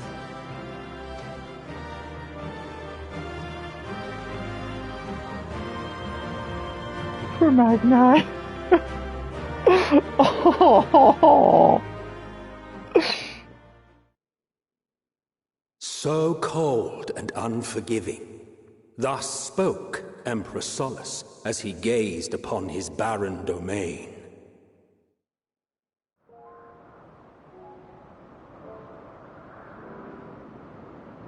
"800 years it had been since the Garleans first set foot here.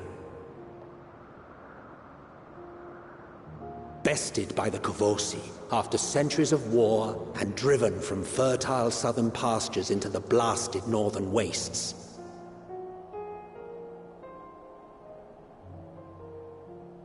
In that garden of desolation, they clung to one another for warmth, freezing, hungry, desperate, hated.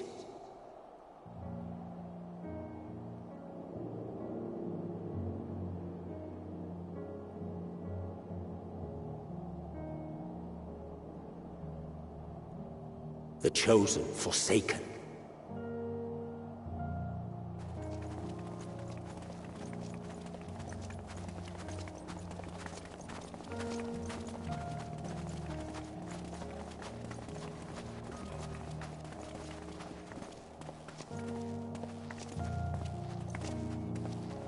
In the year 1513 of the 6th Astral Era, a young legatus named Solus single-handedly sparked the Magitech Revolution. Ooh, pretty.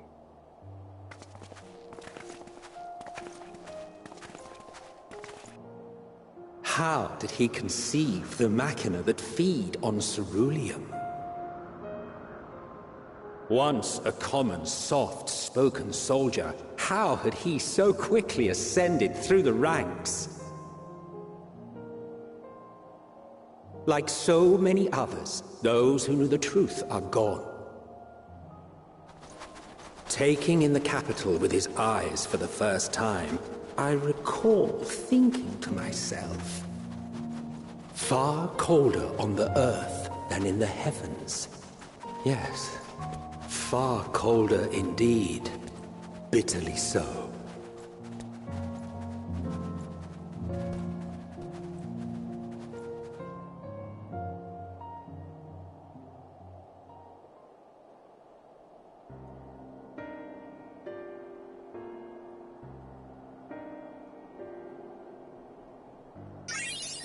Not so much as a whisper. Leading beyond the city walls would have been used less in recent years. Nevertheless, this was one of the most important gateways into the capital.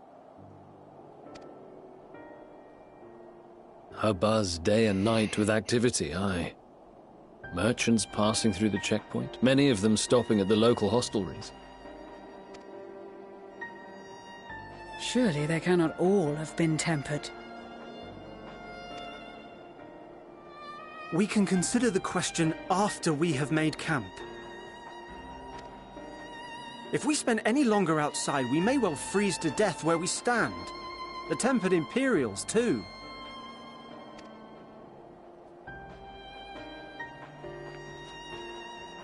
This will be our temporary base of operations. Secure shelter for ourselves and the injured, and dispatch scouts to survey the surrounding area.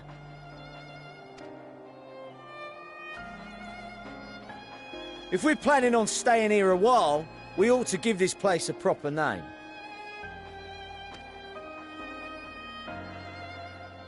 Well, the constant sound of ice cracking underfoot makes me think of broken glass. An apt name, perhaps. But enough of this. To work, everyone!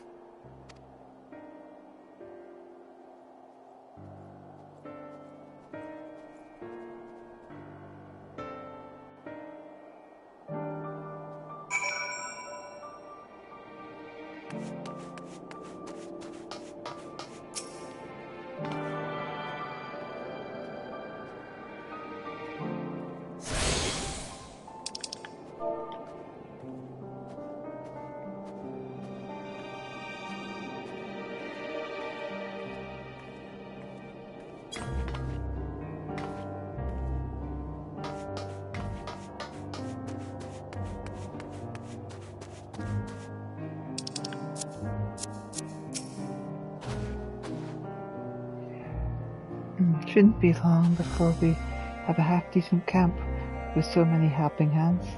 I was concerned the snow might hinder our progress, but our Asgardian friends are used to working in conditions like these.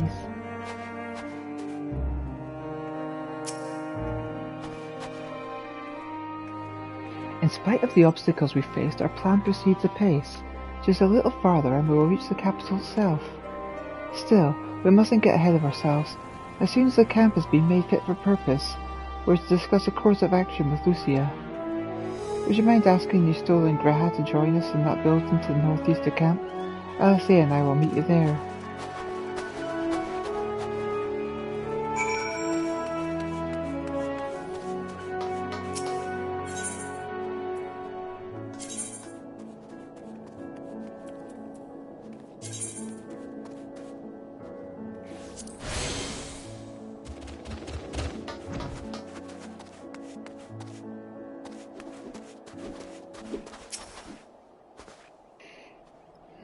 We must remain mobile as long as we are able to in such temperatures as these. I fear that if we stand still for too long, the ice and snow may freeze our very bones.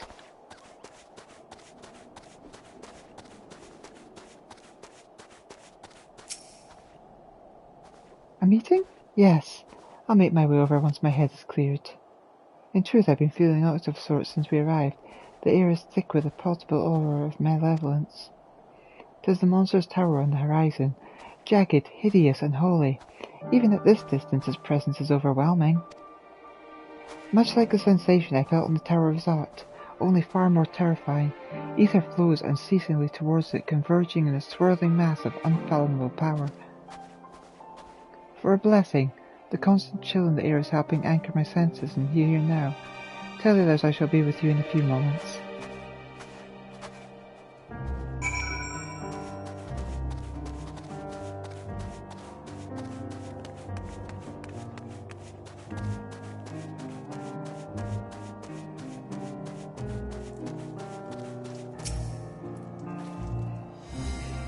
Serpent Captain Draconia. If you wish to know aught of the current situation, you've come to the right person. The name's Rockilda, of the Alamegan Resistance. When I was offered a place in the Ulsterberg contingent, I leapt at the opportunity. If you're wondering why I'd be so eager to aid people in Garamond, the reason is simple. Like the rest of Gurbania, my hometown, a waypoint oft used by travellers, was under occupation. Times were hard, but they could have been a lot worse, if not for one in particular Paterio. Although his fellow soldiers were quick to dish out a beating, he stood out for the townspeople, without regard of his own reputation and safety. Thanks to him, my family made it through the end of the war, more or less unscathed, and this is my way of returning the favour. This camp takes its name from the ice covering the ground that cracks, whenever you step on it, much like breaking glass. To think that the Garleans made their home in this blasted wasteland all those years ago, and not only live, but thrive. It's given me a newfound appreciation for their hardiness and determination to survive against the odds.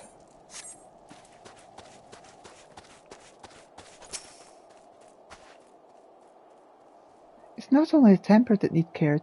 A fair few of our own were wounded on the Magna Glacies.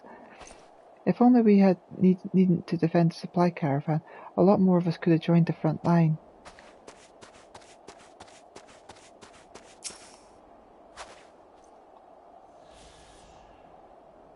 Between gardener supplies and keeping an eye on the tempered as they undergo treatment, we're certainly kept busy.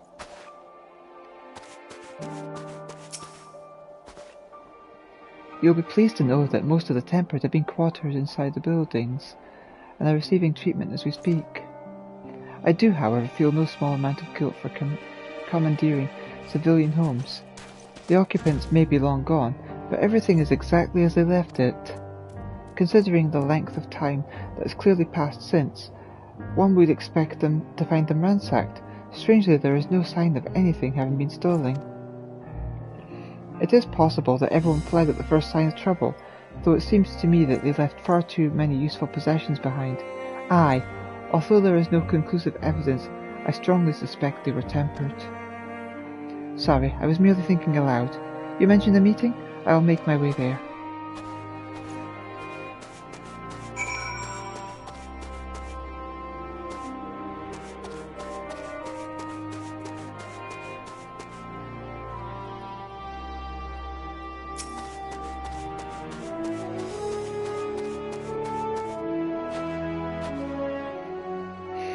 It's not only thieves we need to keep a watch for, but wild creatures and the like. The smell from our cook pots draws them in, you see.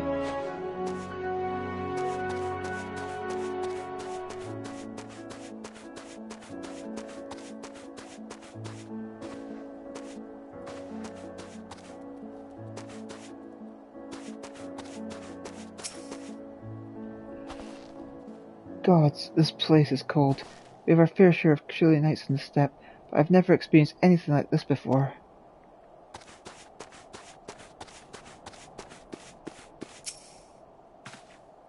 I'm the quartermaster here. It's my job to make sure the camp remains both well supplied and maintained.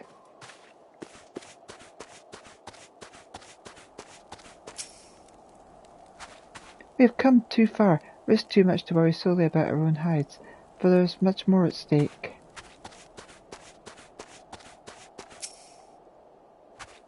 We finally managed to set up camp after marching through all that snow. I hope that whoever lived here didn't mind us using buildings for shelter.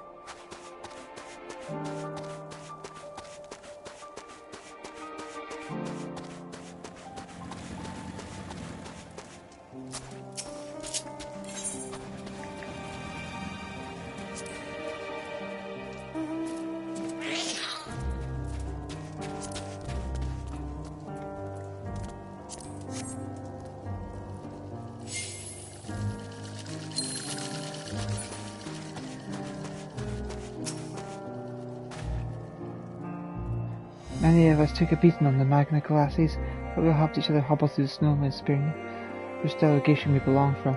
And now we're all firm comrades through thick and thin.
Don't go shouting this about, but the truth is, during the occupation of Alamigo, I was an Imperial conscript. Still, for all the sleepless nights they've given me, my expertise during these long, awful years might finally be put to good use.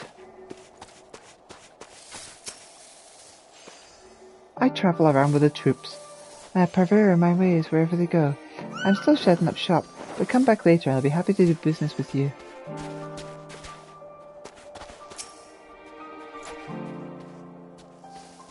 I knew we'd find the capital in a bit of a poor state, what with the aftermath of the Civil War and the veritable army of darkness skulking about.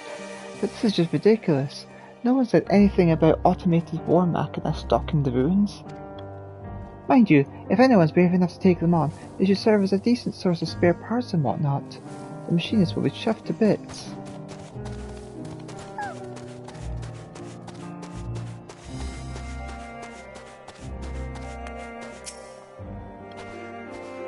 As a lot of Guardians will strongly object to our presence here, we must be vigilant for those who might endanger the camp.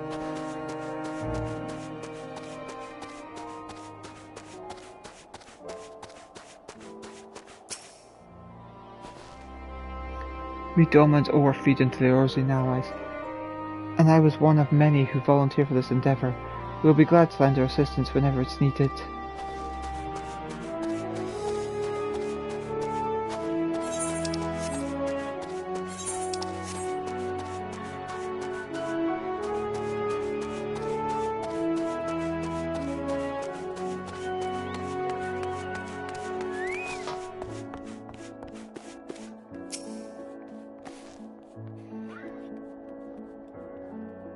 Virgilla is in our care, along with the rest of the Tempered.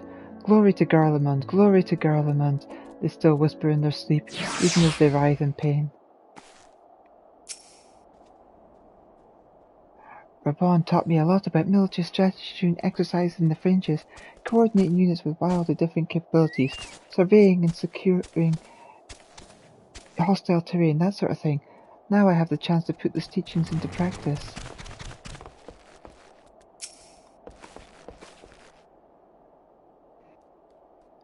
We've asked the Ironworks members and some of our other comrades to stay with the airships.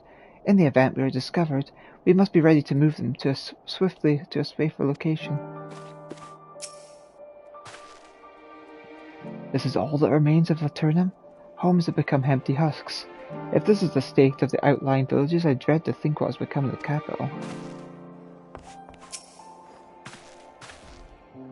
The Tempered soldiers are sleeping soundly while they undergo treatment.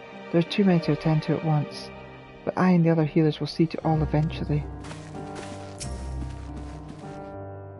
Hell's bells! This place is bloody freezing.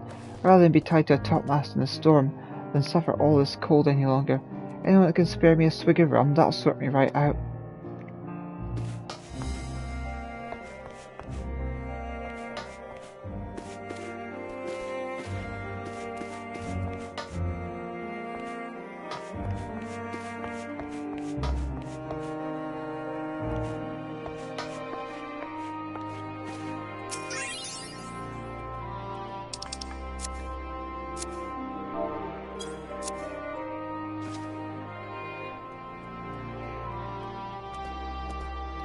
Thank you for informing the others of our meeting.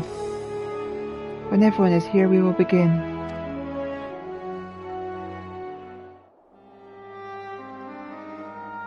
Do, do, do, do, do, do. Our present situation is as follows. Efforts to aid the people of Garlemald have begun in earnest. Moreover, having entered into the capital, the Imperial Palace is within our reach. But before we proceed further, we must learn what has befallen this city, for therein lies the key to understanding and combating the Telophoroid's designs. I have a suggestion, if I may. Several of the Imperial soldiers we captured on the Magna Glaciers are members of the Populares and acquaintances of mine. Once we have cured them of their tempering, they should be able to give a reliable account of the events leading to the capital's downfall. A promising idea. I will assist the healers and their ministrations. Of course, I will require a proxy of my own, assuming you can spare one.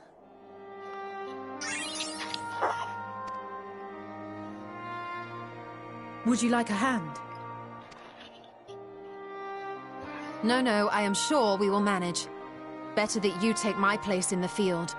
The noxious ether of this place disagrees with me, and as I shall need to draw on my own for the treatment, 'twill be prudent for me to remain within the camp.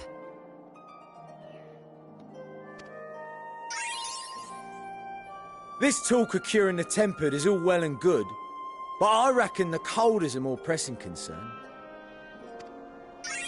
All the houses round here are fitted with ceruleum heaters that could keep us warm and toasty.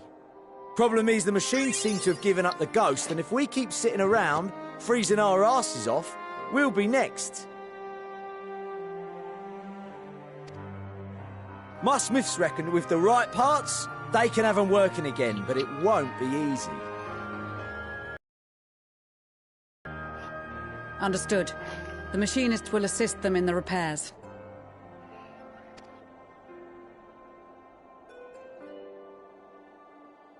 The rest of us should either stand watch or survey the area. We've made our presence known to the Telothroi. They will be searching for us, if they have not already ascertained our position. That we have seen no sign of them since the battle suggests they have yet to do so. However, I suspect they may be biding their time. Or perhaps we are beneath their notice.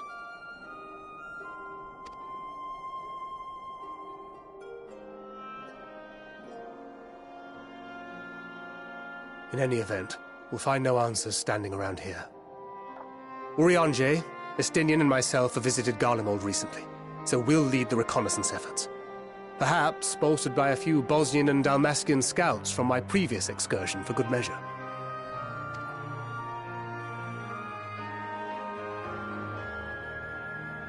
Don't forget about us Alamegans. We have experienced scouts of our own. Well now, this is turning out to be a rather sizable team. With such numbers, we should be able to cover a wide area with relative ease, including that surrounding the Imperial Palace. How about you, Graha? I have a feeling we'll find a use or two for that vanishing spell of yours. 'Twould be my honor to be of service. Though I doubt that you of all people need rely on my tricks. That leaves us with guard duty.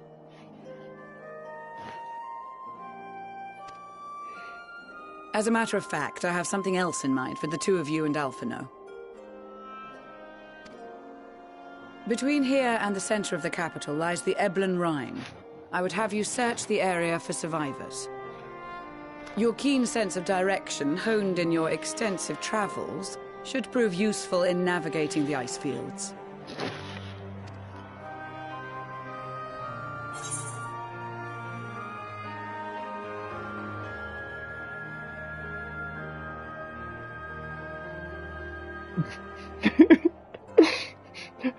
Oh, that one amuses me. Oh. Extensive travels is something of an understatement, but I suppose if there's nothing else that needs doing.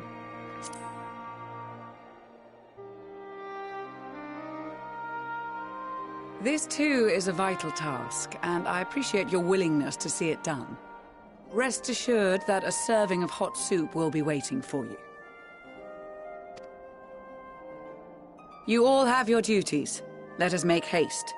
May the Fury bless and keep you.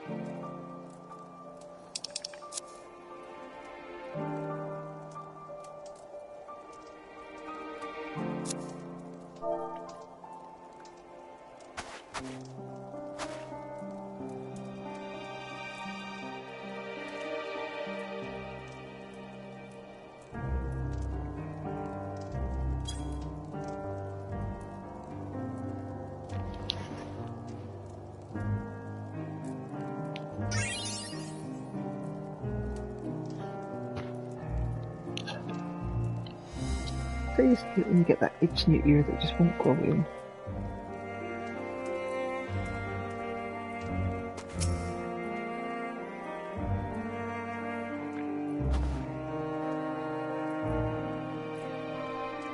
I've never thought myself much of an explorer, though I suppose my adventures have taken me to all sorts of strange and distant places. With that in mind, traversing an ice field should be a simple feat.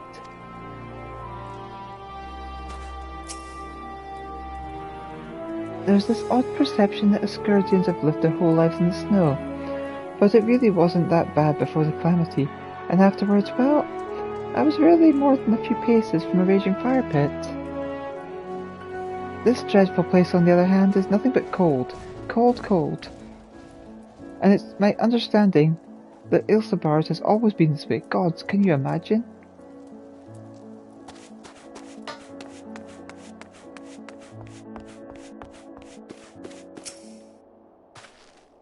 Thancred and the other scouts are equipped with link pearls. They may communicate with us in case of emergency. Of course, we'd all prefer that they not place themselves in danger to begin with, but such is the nature of their work.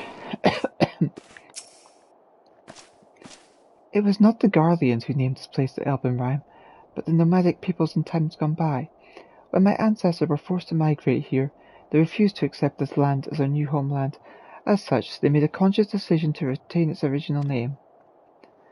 Though the meaning of Elben has been lost over the years, it has been theorized it refers to harsh conditions here, in much the same way as the Magna Glacies was named. One thing, however, is certain: both regions are equally hazardous, so I bid you all to take due care.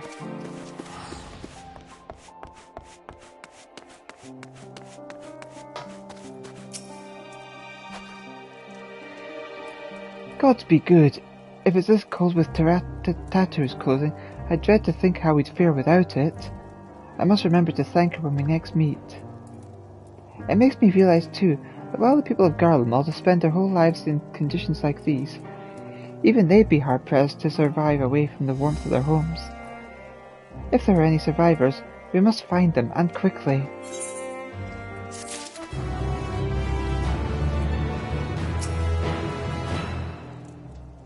So, it's into the Elben Rime we go, but where do we even start looking in such a place?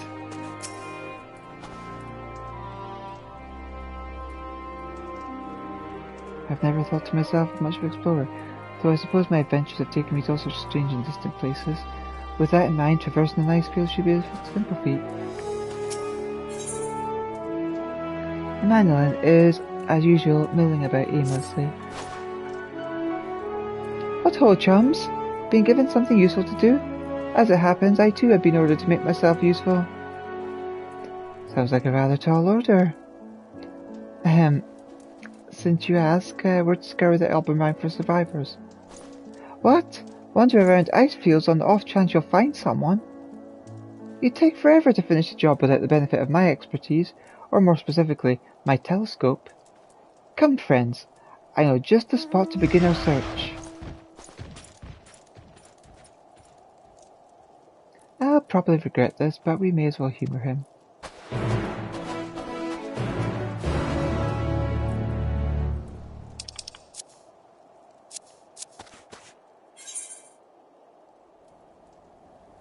Uh-oh, side quests.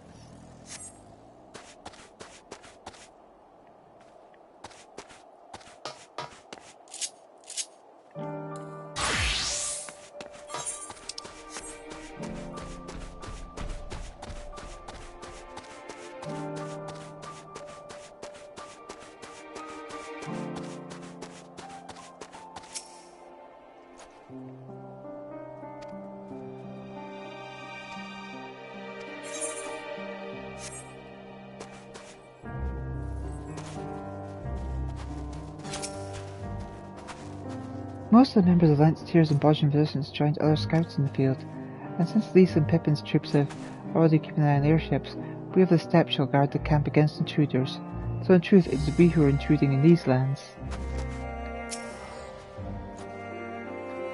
Standing atop the enormous edifice to cast their eyes down upon their dominion, these Tillerfly and the Onir have much in common, yet even Magni and his ilk would not stoop to stealing the minds of their subjects and enemies. When the time comes to storm the strongholds, I shall lead the charge and leave naught but ash in my wake. Searching for survivors? If they are truly strong, they will not require our aid. While you are gone, we will guard the camp against any man or beast foolish enough to challenge us. My duty as sentinel will afford you me little opportunity to seek my Nama, though perhaps one among our ranks, come bearing a hot meal or such, will prove worthy.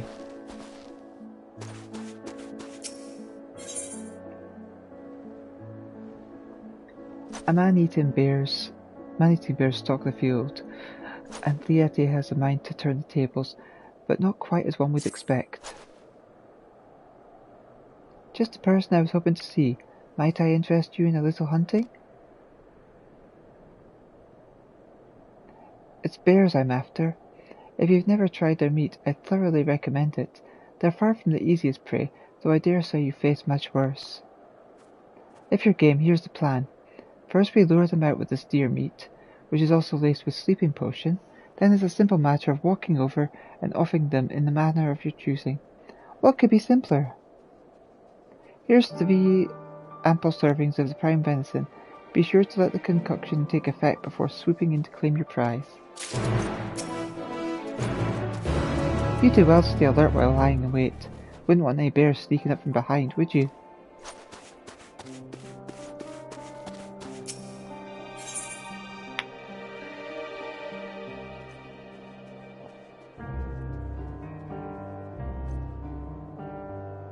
Keeping tabs on its supplies does not appear to be in the Ilsebard contingent's forte. I have an important task to perform, and by that I mean I have someone else perform. I've been lumbered with unenviable duty of keeping inventory of supplies brought by each delegation. Though weaponry and basic provisions have been accounted for, I can't say the same for what might be considered creature comforts. You see, even the most frivolous of things can make a huge difference out here in the frozen wastes. So I'm trying to put together a list of the luxury goods at our disposal. Seeing as you're on good terms with practically everyone here, better than me at any rate, perhaps you could help.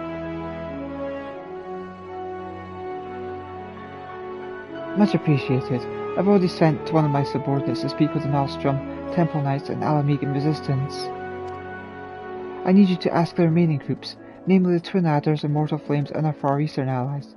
Any information you can bring me would be most welcome.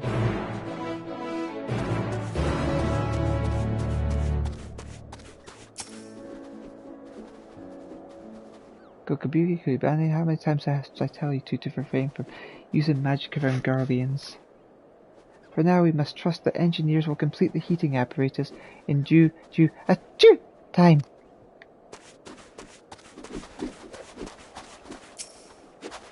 Training is of vital importance. It allows us to be ready for a moment's notice. Obvious advice, I know, but it's worth reminding ourselves every now and again. So any spare time I have, I spend in betterment of my abilities. And on that note, listen everyone, train and train hard. Let's show our enemies that no freezing winds or icy hellscapes will break our spirits. We must remain mobile as we are, and able in such temperaments as these. I fear if we stand still for too long, the ice and snow will freeze our very bones.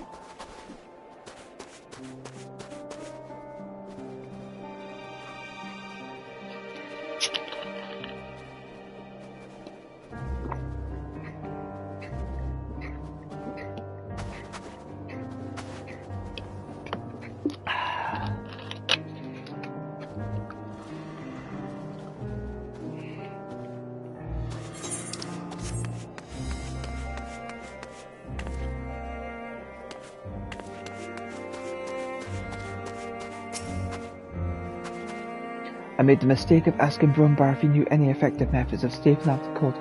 According to him, working up a sweat from smashing bolts repeatedly with an axe works wonders.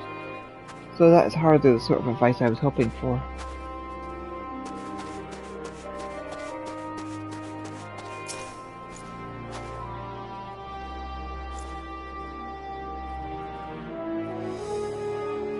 Creature comforts? Well, we did bring a large shipment of tea leaves provided by the Carling Canopy.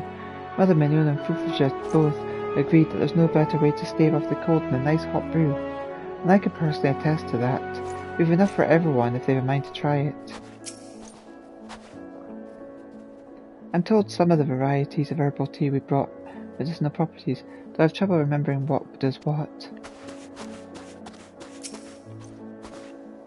The tempered are being treated here. Some of the allied nations' best conjurers are tending to them, but it does not seem like everything is progressing smoothly.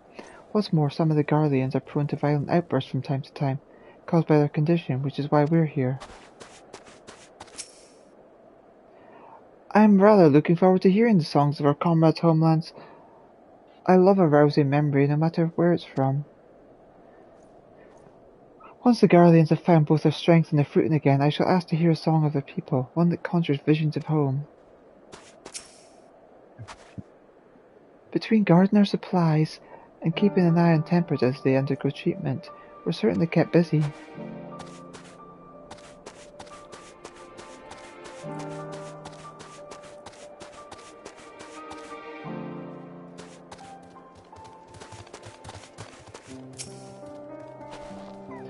God, this place is cold.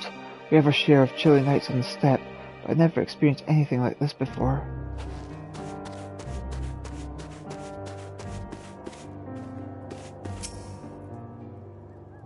I'm the quartermaster here. It's my job to make sure the camp remains both well supplied and maintained.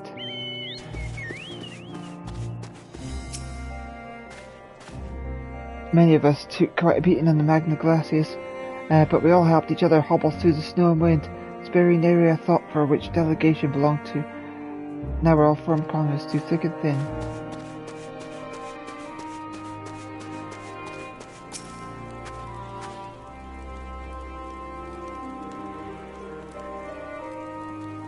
Let me see. Other than the usual material, we also have a number of tents donated by Lord Lolarito. A few of them have been pitched around the camp, and you might be interested to know they've been woven by Alamigan refugees. We're all glad that they found some meaningful employment, and the quality of their work speaks for itself. We do appear, however, to have overestimated how many tents we would need, and find ourselves with a surplus of cloth. We soon discovered, however, that when folded up, the tent sheets make for surprisingly good bedding. I'd be happy to donate a few. While I'm sure the weavers would balk at their cloth being used for anything other than its intended purpose, their hard work is appreciated all the same.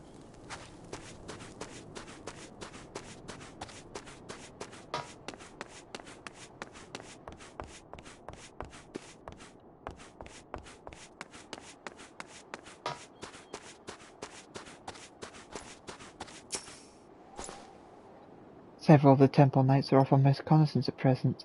We as Guardians have seen our fair share of frost in these past years, so we're more than ready for this icy bout. The Hrothgars from Bosra, on the other hand, are having a devil of a time adjusting to these chilly chimes. The warming stones we lent them seem to have helped, though.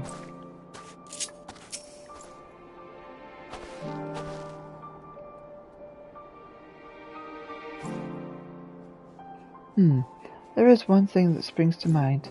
We brought several bolts of felt, which might seem a bit odd to some. Most people don't realise how effective it is in keeping the cold out in the warm in. And that's not all. We use it in everything from clothing to our yurts, and even for patching up wounds. Of course, we're more than willing to share it with the rest of the contingent.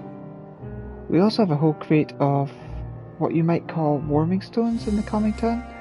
Hold one in your hands and you'll see what I mean. There are plenty to go around as well. With a line in the felt and a warming stone in your hand, you'll soon forget all about these freezing conditions. Well, almost.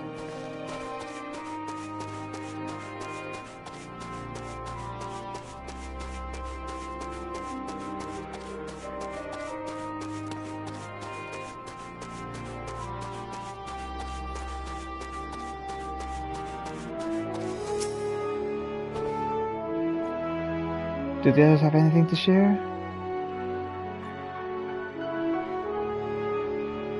Yes, that will do nicely. What's more, the Temple Knights, Maelstrom and Alamigan residents had a few useful supplies of their own, so my list of creature comforts is a lot longer than I was expecting.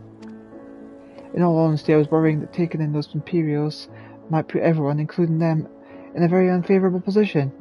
Even those of us most committed to the cause might find it hard to put the needs of our former enemies before those of our sworn comrades. A valid point, perhaps, until you stop to consider the terrible fate that has befallen Garlemald. I wouldn't wish that on anyone. In any case, they're the reason we're here in the first place, so it's our duty to lend them what aid we can. Listen to me ramble on. Anyways, for your part in making our lives a little more bearable, please accept this as a token of our gratitude.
Although this morsel would have been perfectly edible, it has not been marinated in sleeping potion.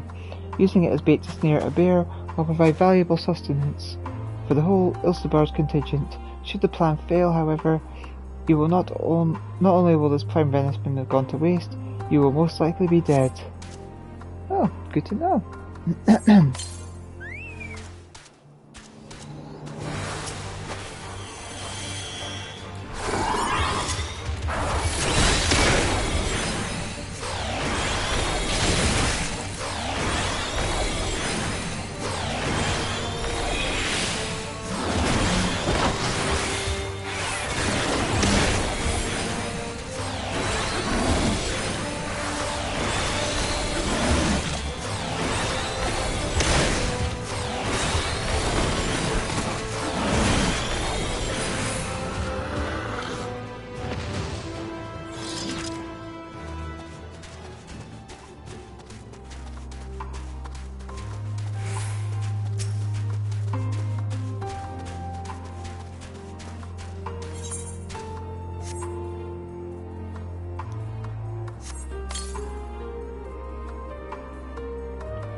I see you're still in possession of a full set of limbs, which can only mean the hunt was a success.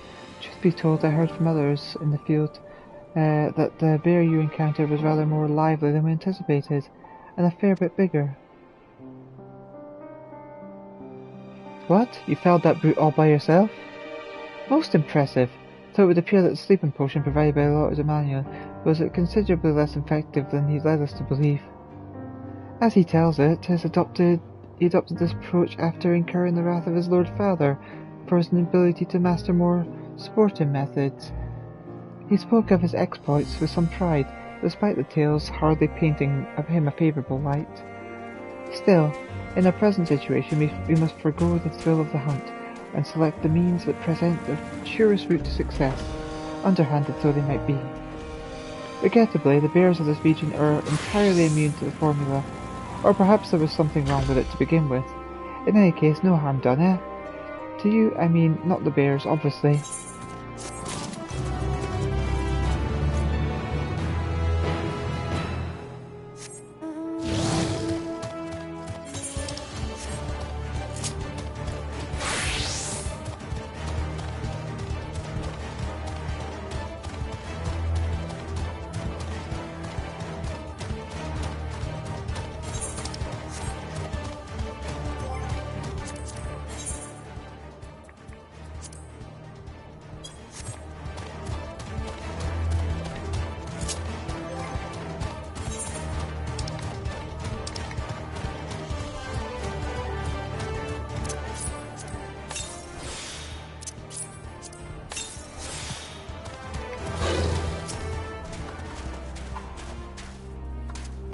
The few buildings I can see don't appear to be residences.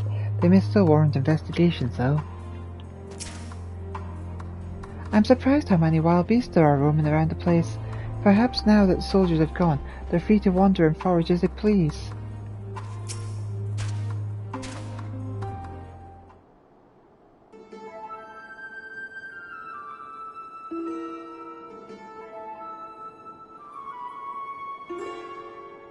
I spy with my little telescope a massive sheep thing, or maybe it's a cow.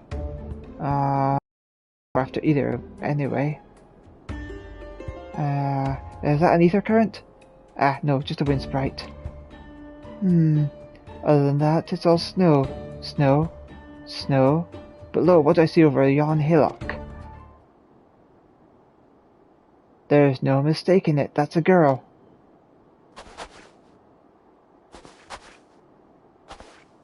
A survivor? Show me. Over there, behind that tree. Looks like she's running away from something, though surely not us. She wouldn't even know we were here unless she had a telescope like mine. All I can tell is that she's wearing a pale green dress, a rather fetching one at that.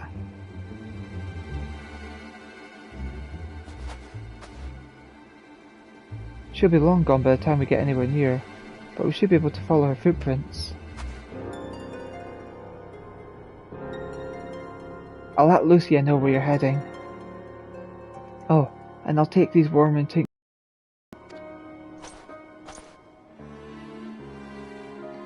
The poor girl must be chilled to the bone, if not on the verge of freezing to death.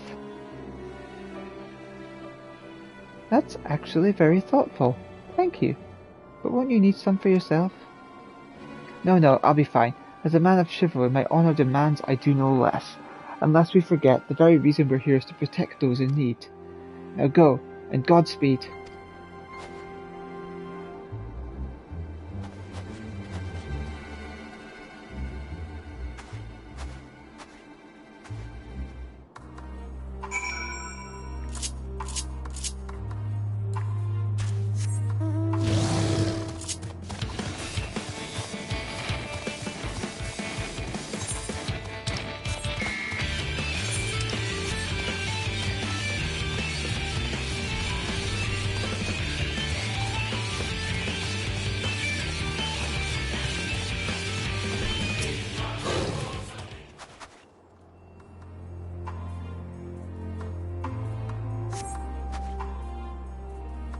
A trail of fresh footprints lead east.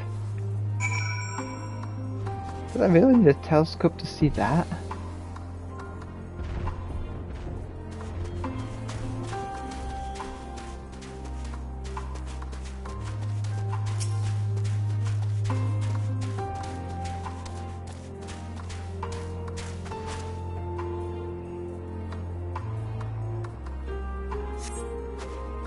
These footprints appear to be the same as those we saw previously, and they lead towards the building.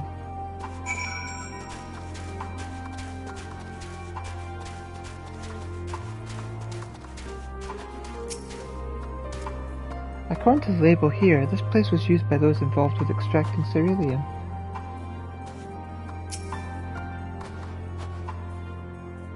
We're getting closer, I'm sure of it. At first we thought she'd gone inside the building, but the door doesn't look as to have been opened for some time. She might still be nearby, so we'll need to keep looking around here. Then again, it's also possible she ran right past this place. Would you mind searching up ahead? As Amania said, it's highly unlikely that she was running away from us. Even so, we must not do anything to startle her. For all she knows, we're soldiers of an invading army, so we need to be careful not to give the wrong impression.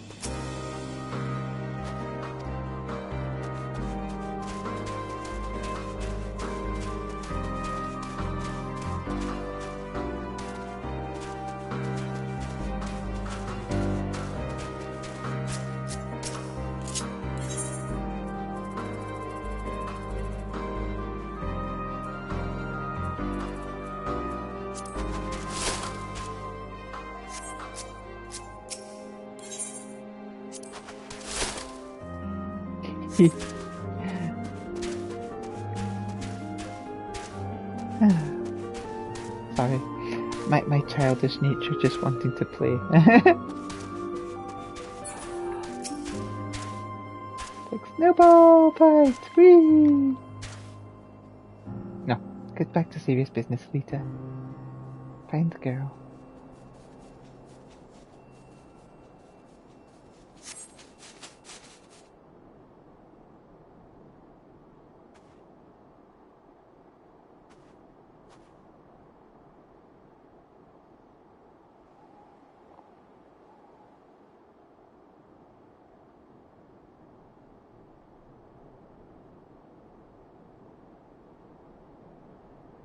The girl in the green dress anxiously surveys her surroundings.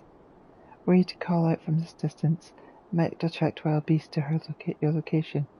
It would be safer to get closer first, but you must do so without drawing her attention. Oh no, not one of these quests. Follow the girl from a safe distance. The objective will end in failure if you are noticed. Make use of cover such as rocks to approach her without being seen. Similarly, the objective will end in failure if you fall too far behind. Should you fail to complete the objective, you may try again by returning to the designated location.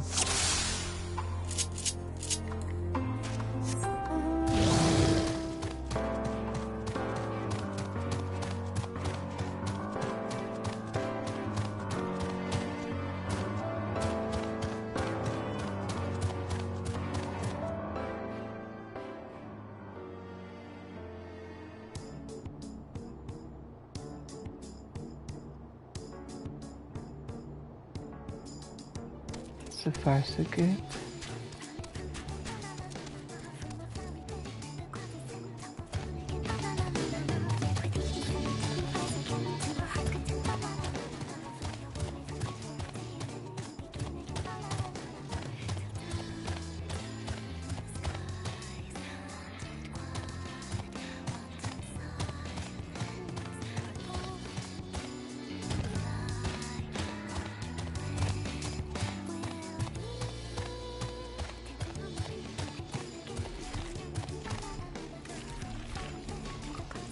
Is someone there?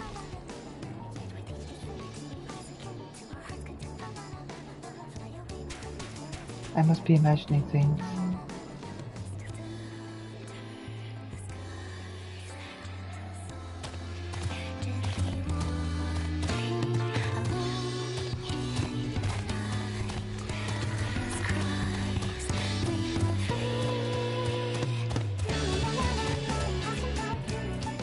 I catch my breath.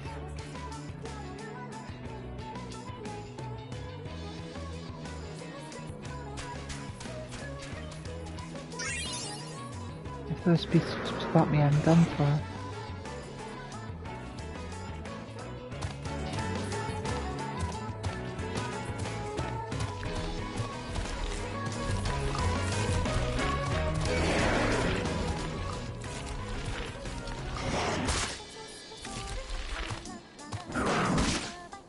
Hope my luck holds.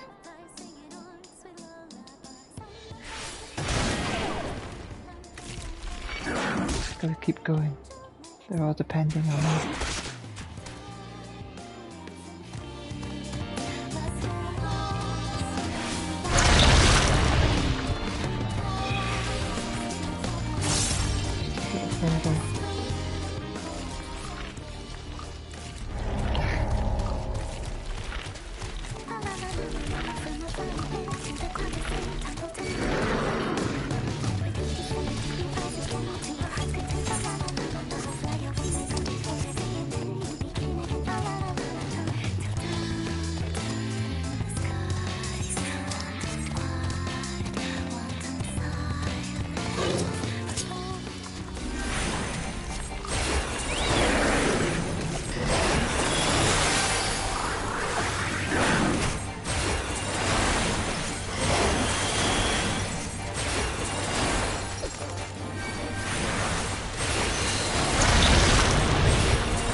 Phew, still in one piece.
Who are you?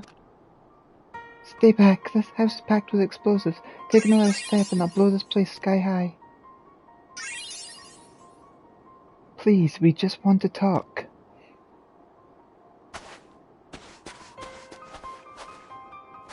I'm Alphanaud. This is my sister Elita and our good friend Elita. We have no intention of hurting or taking anything from you or anyone else. I give you my word. We and our comrades have come to provide aid to the people of Garlemald. Aid? You savages are the ones responsible for all this. You did this to us. We didn't, I promise you. One of the other reasons we came was to find out what happened here, in fact. The Tellarify are the ones to blame. They're the ones who laid waste to Garlemald, and they won't stop until they've destroyed the entire world. They're the enemy, our enemy. On our way, we encountered Imperial soldiers who'd been made their thralls. Those poor souls are now in our care, and we are striving to cure them of their affliction. You're the first person we met who wasn't already enslaved. How were you able to escape the Tellarify's influence? Are there any others like you? I'm sorry, I don't mean to overwhelm you. Let's start with introductions. Can you tell me your name?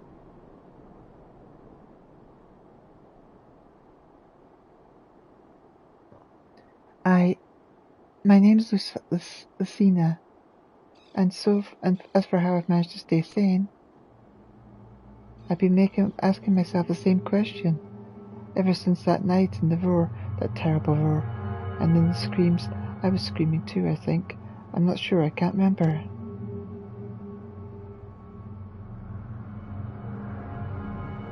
Then came the silence. Everything was still. It was like waking up from a nightmare. I thought that maybe the fighting had stopped, so I stepped outside.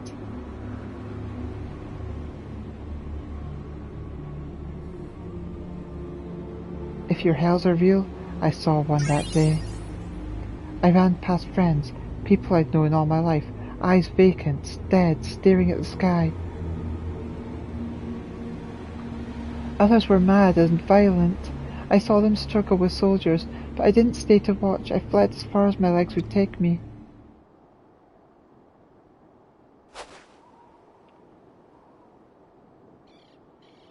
Do you have family here? Is this their home?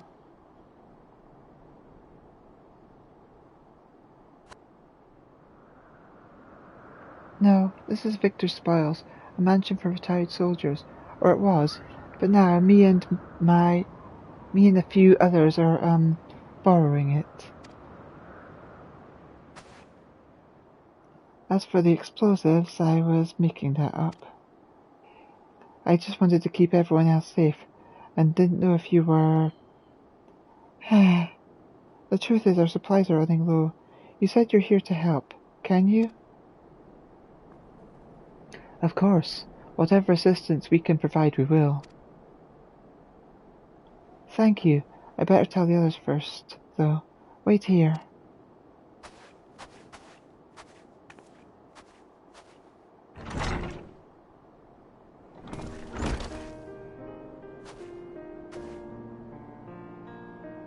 This is everyone. Lysina says that you can be trusted, but these are desperate times. We'd be fools to let foreign troops into our home.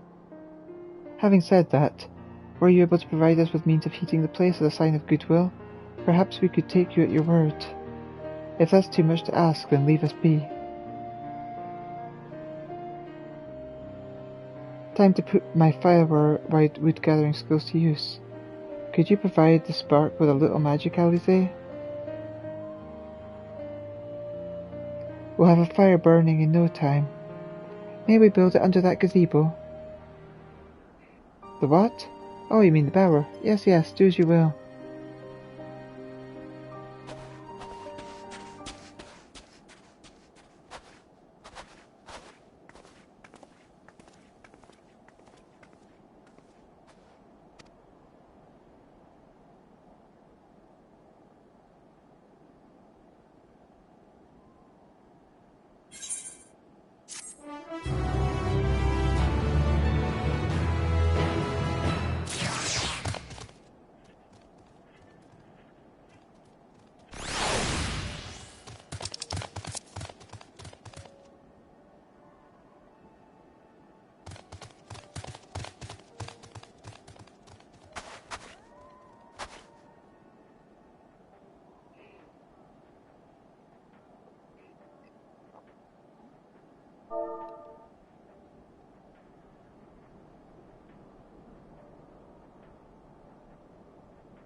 Athena's inner turmoil is writ plain on her face.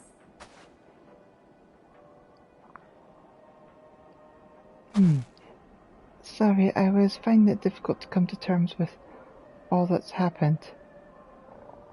Now that you're here, though, I'm hoping things might change for the better. You know, I've worked up quite a sweat from all that running about. So I'll leave space around for the fire and the others. As you can tell, they're in a far worse state than me. We were planning to look for somewhere warmer with more food.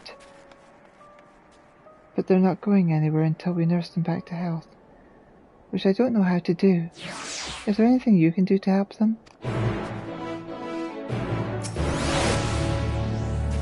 Before the Civil War, I was a student. The others were officials of some sort, I think. Even after this time together, we hardly know the first thing about each other. What I do know is this: we're Guardians. When times are hard, we stick together no matter what.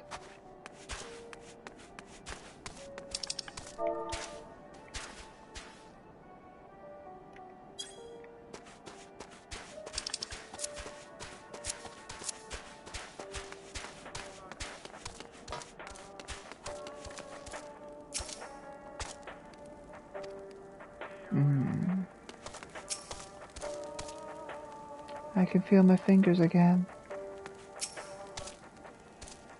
All's well, with food in my belly and a song in my heart.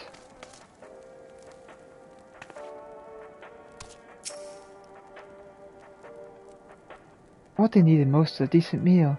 We've food back at the camp, but there's a distance to consider.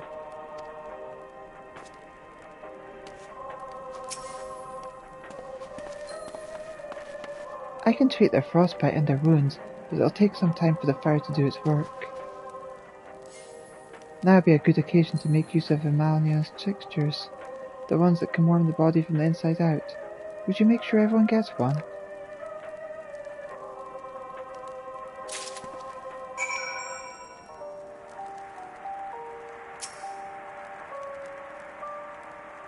The numbness is beginning to subside. I expect the fire dies will return with a vengeance. Being gifts from the notoriously unreliable Emmanuel, it's highly doubtful this concoction will have the intended effect. If only there were willing, and more importantly unwitting volunteers on whom to test it.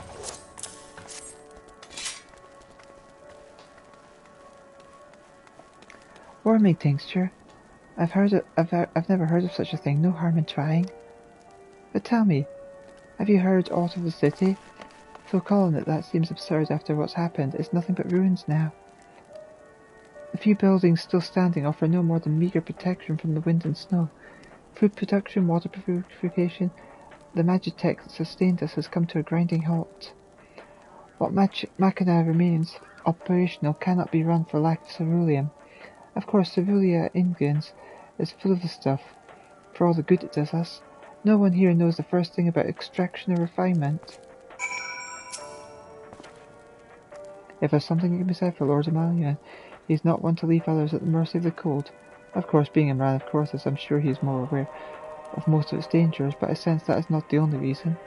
Ever since the warm welcome he received at Camp Dragonhead, the hospitality he and his brothers have afforded us have been nothing short of exemplary. Perhaps they aspire to live up to the example of Lord Edmund.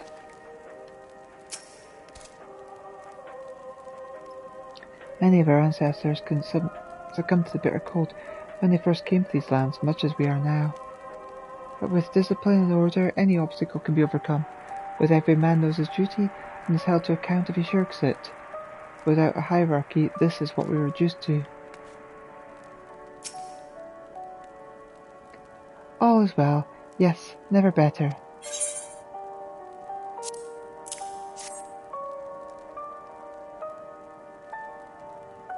Oh, what sleep liberation is this? Is it poison by any chance? 'Twas a joke. If I laugh, 'tis that I may not weep.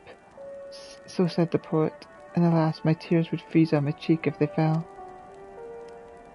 We are the blessed damned, to bear witness to the fall of a great empire while our brethren lie dead, or live on as puppets of flesh.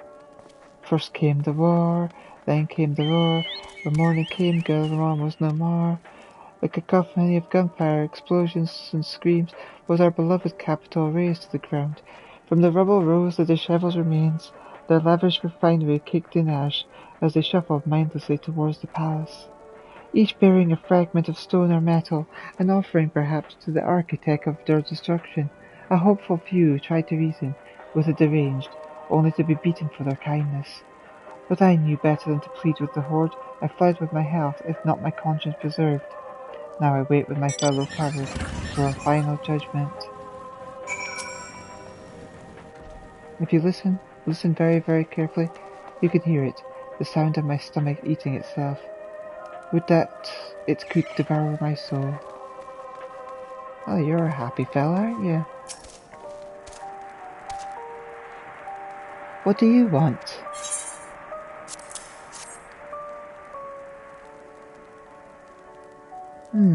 A tincture?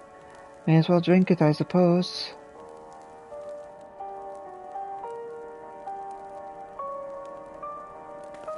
Oh god, the music's coming from that little radio.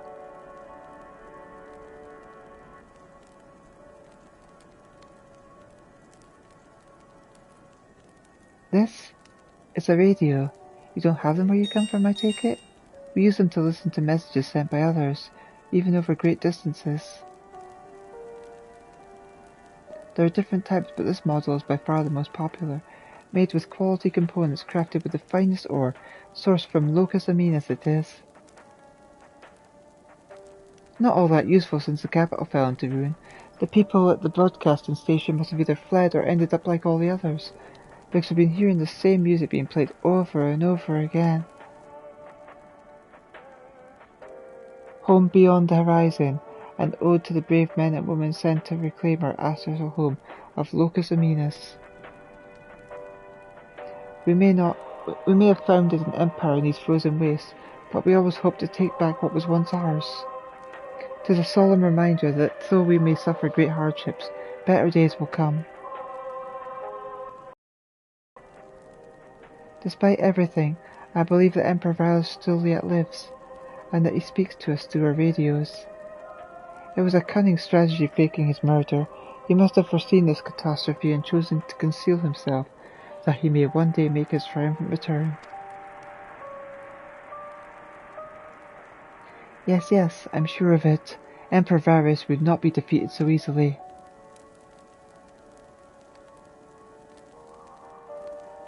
It's weird, I can hear what side it's on because of my headset.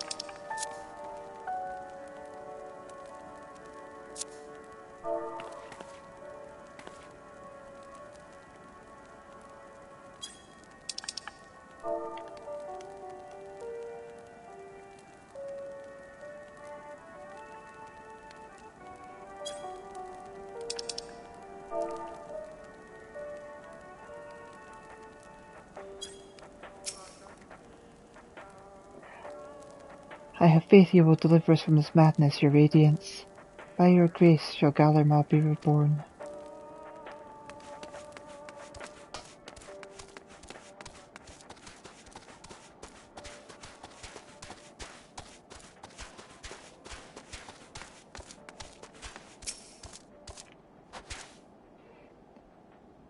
What's that?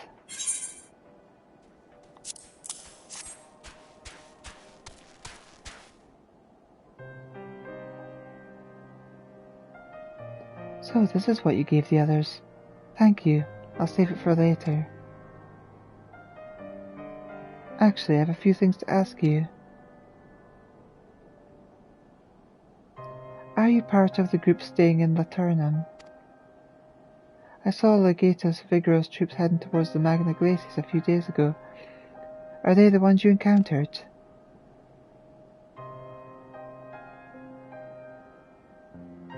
Camp Broken Glass, you call it. And Virgilla and her men were all there now.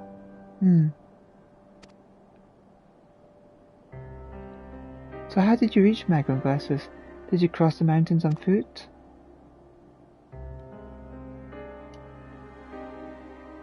Airships? Then there might be a way to... to see, huh? Where is everyone?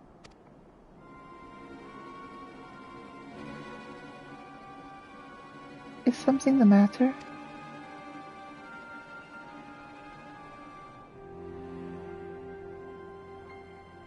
A voice from inside, you say? You must be imagining things. Everyone's out here. Perhaps a baby Almasty has found its way into the house. It wouldn't be the first time. But without the soldiers to scare them off, wild animals have been roaming closer to the settlements. Some have been known to attack people too. I've just had an idea. If you and yours are strong enough to defeat the Gators, then surely a few beasts shouldn't pose a threat. If you're in mind to continue helping us, perhaps you could head to the other side of the lake. There's a small group of tappers living there, people whose job it was to extract ceruleum. They still do, from what we can tell. I've already tried asking if they would share fuel with us, but they're not willing to give it away. They want food in exchange, lots of food, and that's something we don't have, and can't get on our own. On top of that, to even reach their den, we'd have to make our way past all those creatures. Would you be willing to go in our place? We only need enough ceruleum to last until the others are strong enough to travel to your camp. If the offer still stands, that is. Oh, and I don't expect you to give up your own supplies, but there might be another way to pay the tappers.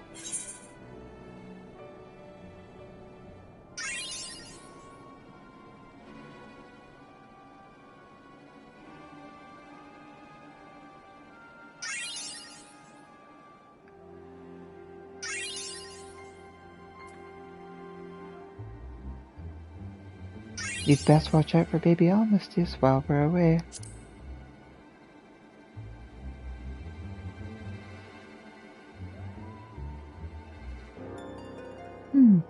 Ah yes, of course. If I see any, I'll be sure to shoo them away. To reach Tapper's Den, you have to cross the lake. The ice is thick enough to support a person's weight, but if you'd rather not take the risk, you'll need to take the long way around. Finding the entrance can be a bit tricky too, so it's easier just to look for someone standing guard outside. However you decide to head there, please be careful.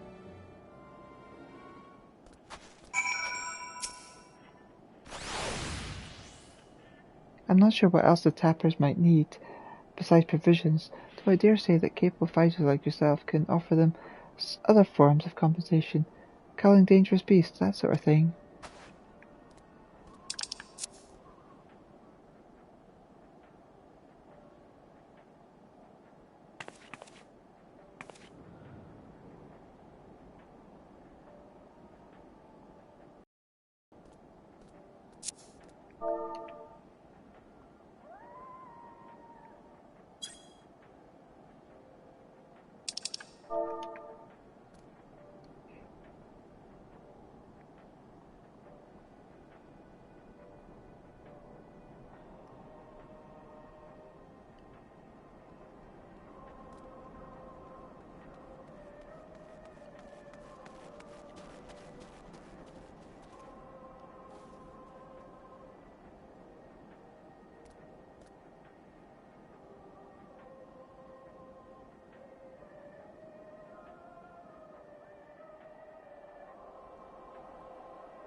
How the bloody hell did you find us here, and who are you? Come here from across the ice fields, did you? And we better hope you weren't followed by any of them crazed soldiers or we're done for.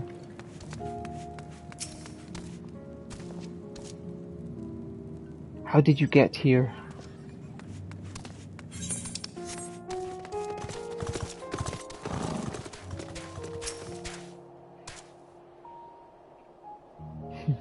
Who goes there? How did you find us? What do you mean I stand out like a sore thumb? If the purebloods over at Victor's Spoils hadn't given away our location, you'd never have found us. Those stuck-up arseholes thought they could come waltzing in here demanding cerulean with nothing to offer in return. Ha! Looks like the boot's on the left foot now, the capital's gone to shite. So they've resorted to sending you to negotiate. I know your game, sellsword. If they think we give in to intimidation, they got another thing coming.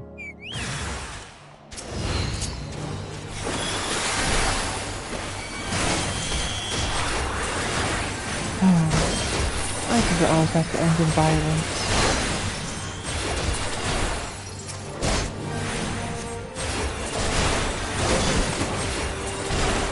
I do know I'm chatting the videos here, right?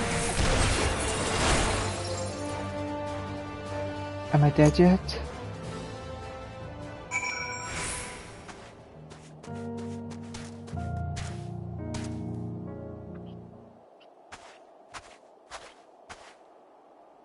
There you are. Just after you left, Lucina asked me to go and catch up with you in case you needed a hand. Someone must have let slip that I have a little experience in transporting barrels of cerulean.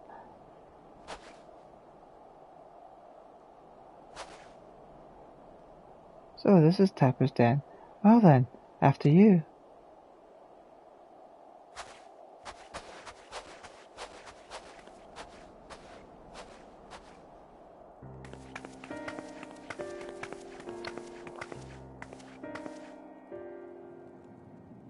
Who are you, and what happened to the guards?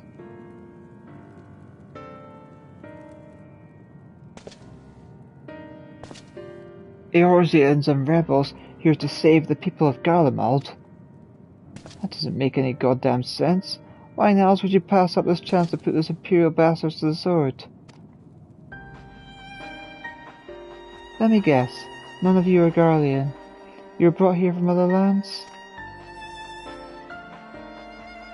Garabania, Yanksha, Boja, Damaska, to name but a few, some dragged here against their wills, others fed bollocks about a better life, all put to work extracting cerulean. All given the esteemed title of placing it at the bottom rung of the ladder. But the old hierarchy means nothing to the new Garleans. Garlemald, says we, about the only thing that's escaped more or less unscathed is Cerulia Ingens, still sustaining us, even with our paymasters out of the picture. We hear you're experts in drawing up cerulean from the bottom of the lake, but how can you do that if it's frozen over? Ha! Wouldn't you like to know? Trade secrets, I'm afraid. At any rate, it's not as if cerulean's used for much these days, what with the city in ruins. We take enough to power our heaters and save the surplus for later. And though it helps stave off the cold, it does sod about our hunger unless we can trade it away. Speaking of which, be sure to tell your contingent that we've got cerulean by the barrelful. If they're interested, we'll exchange it for what provisions they're willing to spare. We can certainly ask, but if you're all free to go now, why carry on living here? Free to go? Go where? Even if we managed to get back to our homelands, there'd be nothing left for us, thanks to the Empire, and the knowledge and skills we acquired working here will be practically useless outside of Garlemald. So we're staying for the time being. Long as there's a need for cerulean, we'll find a way to get by, even if Garlemald, as we knew it, is gone for good.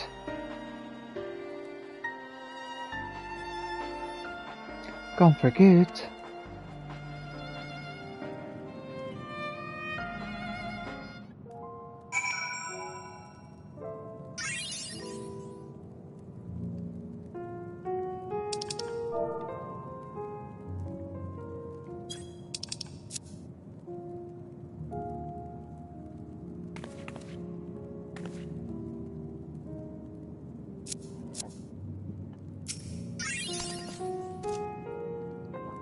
If you're wondering why we'd post guards outside, it's because we'd have trouble with other refugees. And I don't mean the ones at Victor's Spoils. Some of them come bearing weapons, and won't take no for an answer. As for the 2 guards you met on the way in, I'll tell them what we discussed. Once they've recovered from the beating you gave them, come to think of it, maybe we should ask your contingent to send some bandages and healing balm.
Regardless of what the Ilsebar contingent is for the people of Garlemald, the Empire itself was already a thing of the past.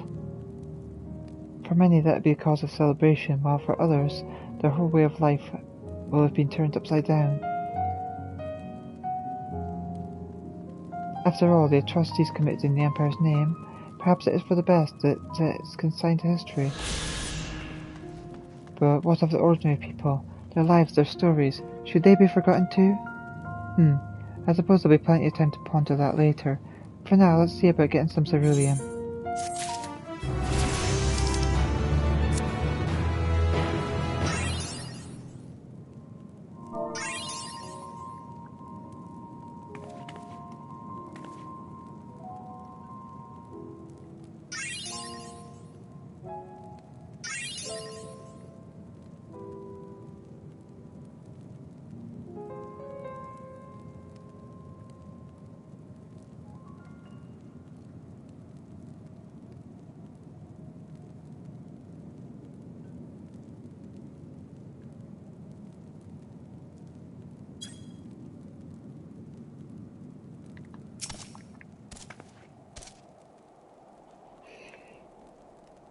The fire we built at Victor's Spoils won't last forever, and it's too dangerous for Elita and the others to search for more kindling.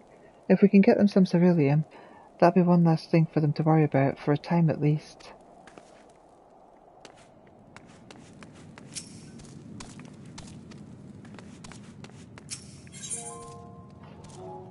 Jarek is amenable to making a deal. So, you've come seeking ceruleum, have you? What, those purebloods up at Victor's Spoils sent you?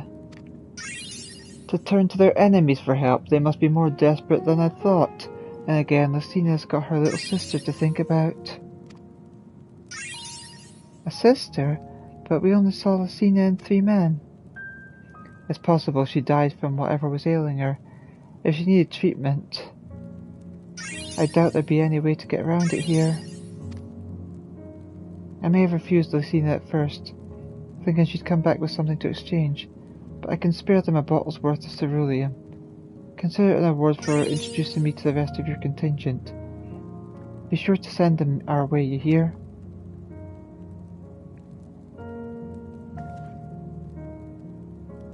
I can't for the life of me think why Lucina would keep her sister a secret from us.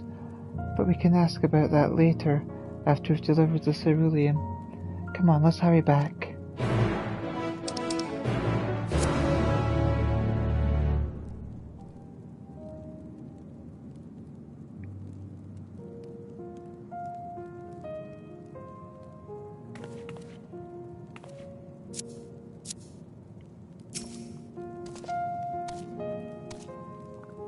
I don't know the details, but she mentioned a sister 3 years her junior who's in poor health. That being the case, I thought her people would be willing to cough up some supplies in exchange for cerulean, but maybe they didn't have anything after all. Yeah, you want to still say the same, aren't you? Oh. Like the others here, I look to live in by the caves to get away from the chaos in the city. These days I scrape by on what I can find, or by trading cerulean with the other survivors. Thing is, most of us shouldn't even be here in the first place. We was dragged to Garlemald against our will from the provinces and forced to do hard labour. Then when everyone else lost their minds, we took our chance and scarpered. Much as I hate to admit it, the skills we learned from extracting and processing cerulean for the Garleans is what's kept us alive out here. One thing's for certain though, we can't carry on like this forever. You've seen what's happened to the capital, haven't you? We came here to get away from all that, and this is the safest way we could find. We've come to call it Tapper's Den, because we survived by extracting, or tapping as we call it, the cerulean from the lake. We either burn it to stay warm, or trade it for goods with other refugees.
This isn't right, it's too quiet.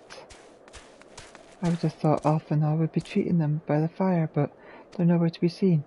I'll look inside the house while you search outside. They can't have gone far.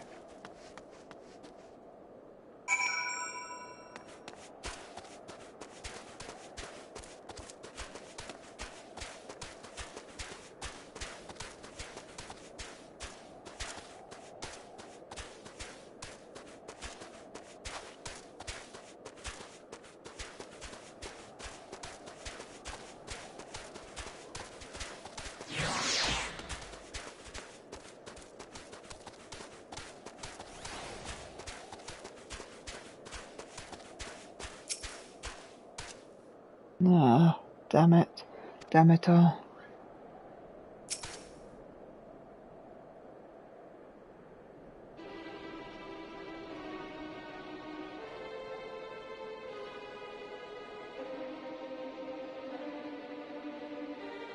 They asked me to help carry supplies, but when I followed them back here, they attacked me.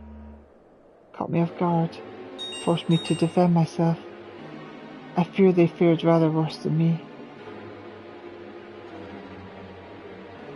You can't fool us. We know what you're all about. Vultures, that's what you are, waiting in the wings for us to show weakness, then in you swoop. Here to help? What a rot, a ploy, to make us lower our guard. Let you in, put ourselves at your mercy, put us in chains, steal your lands, get revenge.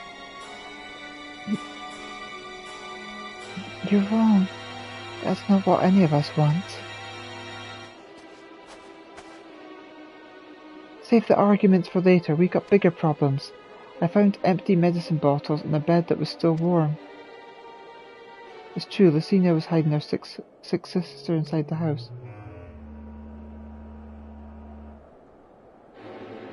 But now there's no sign of either of them. Where are they? Where did they go? Away from you and yours, and if you think I'll tell you, you're a fool. I'd never give up my people. We're trying to help them, you idiot! Her sister's ill, the empty bottles prove it, so the medicine ran out, or she put it in her pockets to make it easier to carry, or to avoid the sound of clinking glass. There are beasts everywhere. How could you let them go out alone? To protect them from you.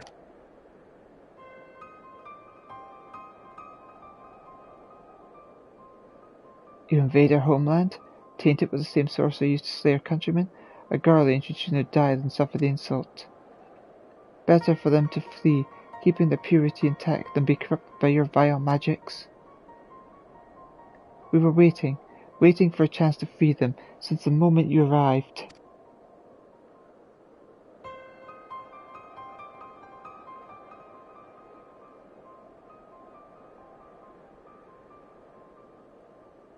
This is getting us nowhere. I cannot say how Lucina and her sister will react when we find them, but find them we must. Go on without me, both of you. I first need to tend to my injuries, then theirs. I will join you in the search after. Alright, be careful.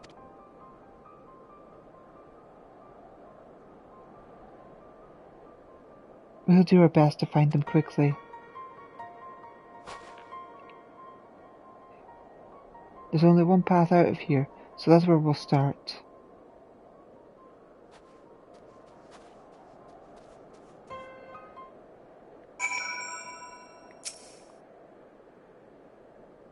I will follow as soon as I can. After I've given some basic treatment, I'll take the rest inside the house and use a light sleeping enchantment to help them rest and ensure they don't cause any more trouble. I'm sorry, but this is something I must do.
Rob us of our lands, rob us of our pride. No, no, I will not allow it. Better to die free than live in servitude and shame. The girls say the same.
Sets of fresh footprints, young women judging by the size. This is definitely them, come on.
The trail stops at the frozen lake. Perhaps they chose this route so as not to leave footprints. I can't think of any other reason. Look at this place, it's crawling with beasts, and I can only imagine how hard it must be for her alien sister to cross the ice.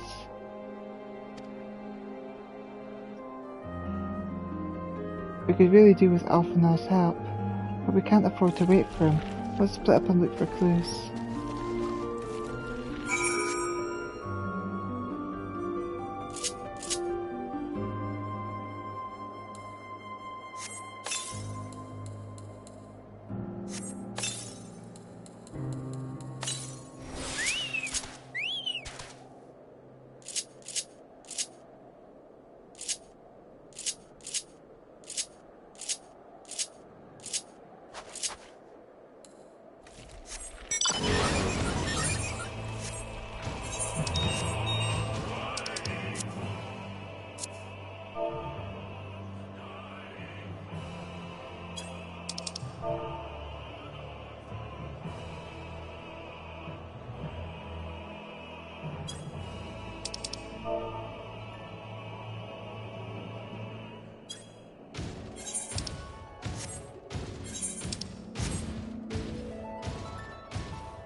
The wet paper half buried in the snow appears to be a flyer for a theatre group, though the run of shows advertised has long since ended.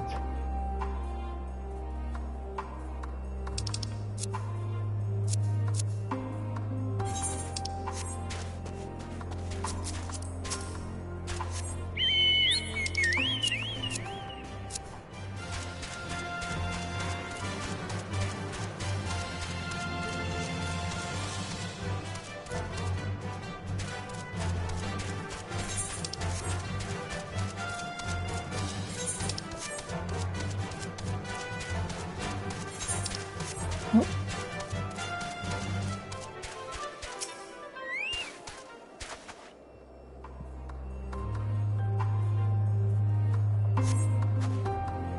The blood stain in the snow appears to be fresh. Judging by the amount, the victim may have been severely wounded. A trail of blood leads southeastwards.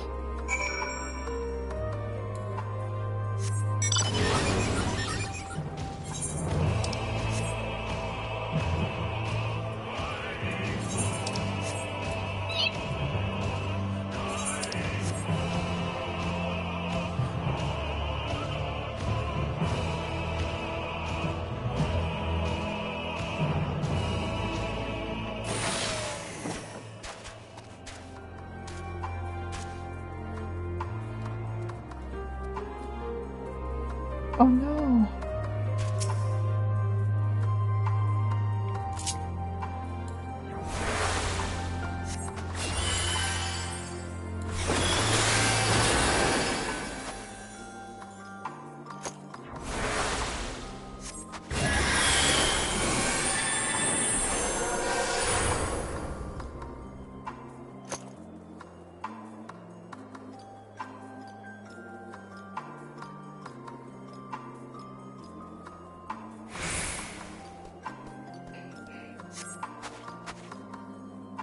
The two bodies are already cold.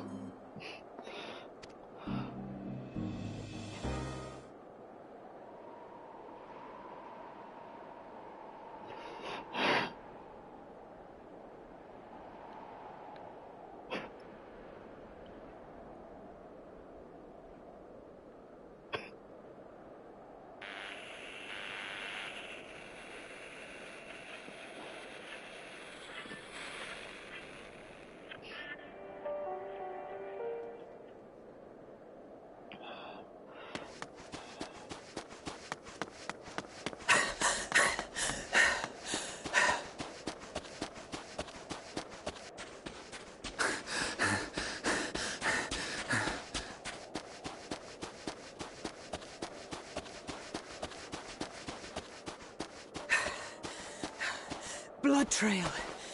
We found one. They were attacked.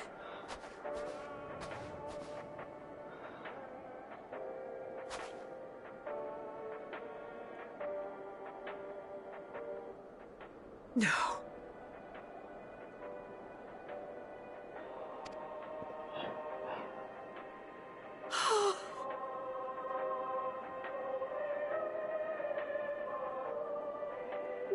Why? Why wouldn't they?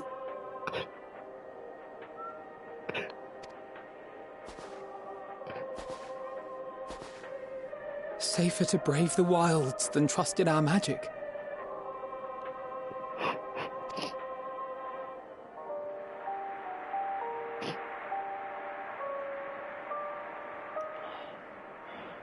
We should have... I should have...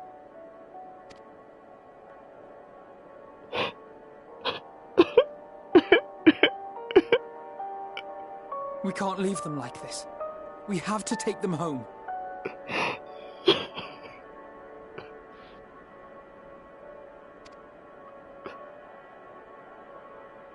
What if we're only making it worse?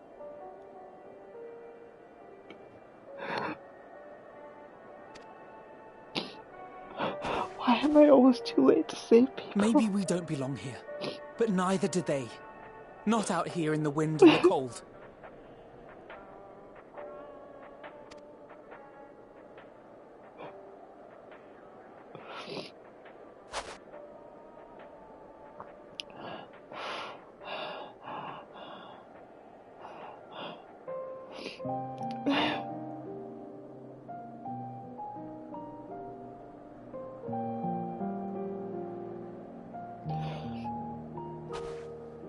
I heard the story about Varus's voice from beyond the grave. Of course, I didn't believe it, but Licinia and her sister did. Perhaps there is something to the tale after all.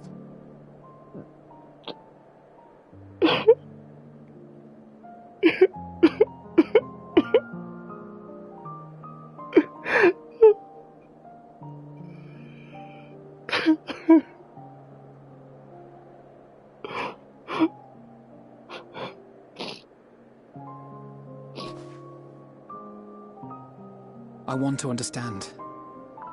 So I'm going to borrow this for a while, if that's all right. You had every reason not to trust us. We came as trespassers, invaders. But I pray that in time, we will be more than that to you. That we will find a way to help your loved ones. And see that no more children are left to freeze alone in the snow.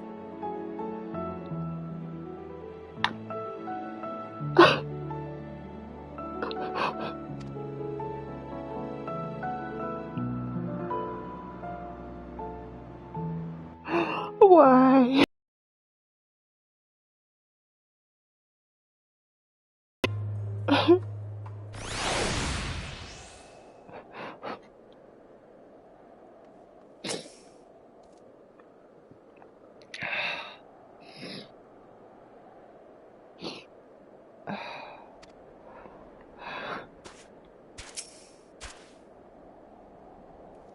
There must have been something we could have done. But what? Should we have never come here to still be alive if we hadn't?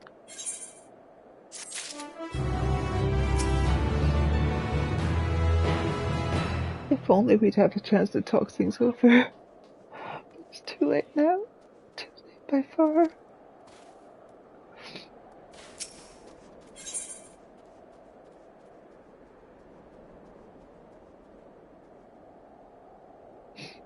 Alvin resolve may be shaken, but he has not forgotten his duty. We've already caused more than enough harm here. Let us return to the camp before we cause more. As for those inside the house, we should send someone to take care of them. Someone who isn't us. All we can do for now is make a report to Lucia. And do everything in our power to prevent. So let us linger here no more. Come.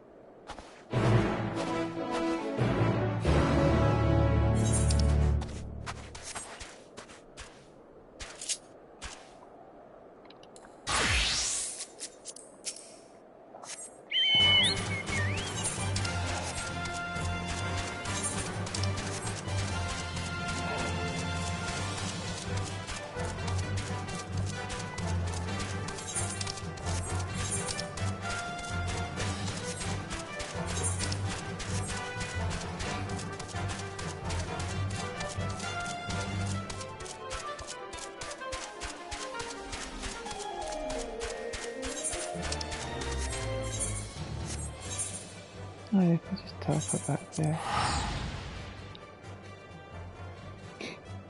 God damn it.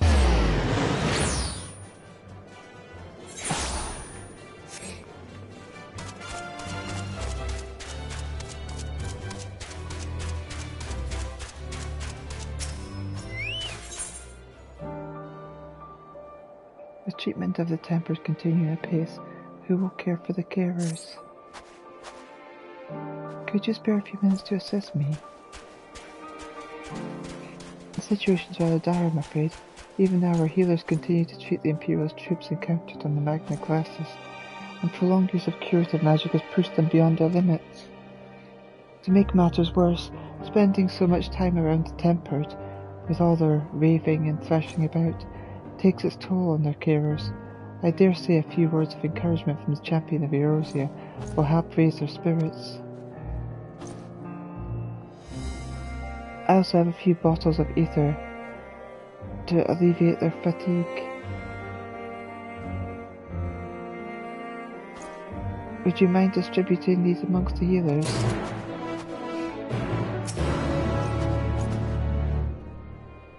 The ethers actually contain a few extra ingredients to produce a warming effect, which I'm sure the healers will appreciate.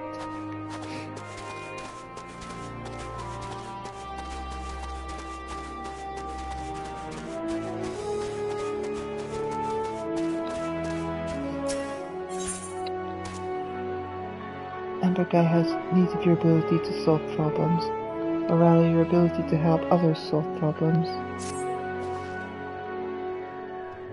I beg your pardon, but I hear you're a woman of the world.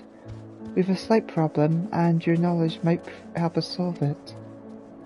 Actually, they came to me first. But when it comes to anything other than the martial arts, I'm unable to provide much in the way of assistance. I did, however, offer to find someone who can, so hopefully I may yet make myself useful. A man of the maelstrom is over by the storeroom, no doubt scratching his head as we speak. I'm sure he'd benefit from your wisdom.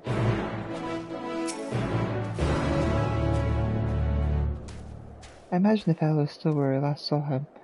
He seemed determined not to give up till he'd exhausted every possibility.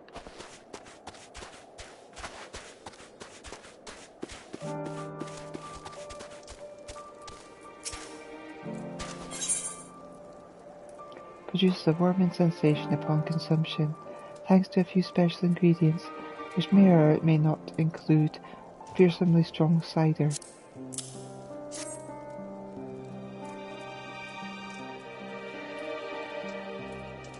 Oh, I've seen you before. You fought bravely at Nadam, as I recall, and you come bearing gifts? Yes, treating a tempered is a lot harder than I'd imagined. Before we came here, I'd only heard rumours of the condition, but to see it with my own eyes, no one deserves that, no one. That's why the work we do is so important. Once I've finished resting, as I was ordered, I shall return to the patients. I thank you for your kindness. This ether tastes quite good, and even a few sips seems to have worked wonders.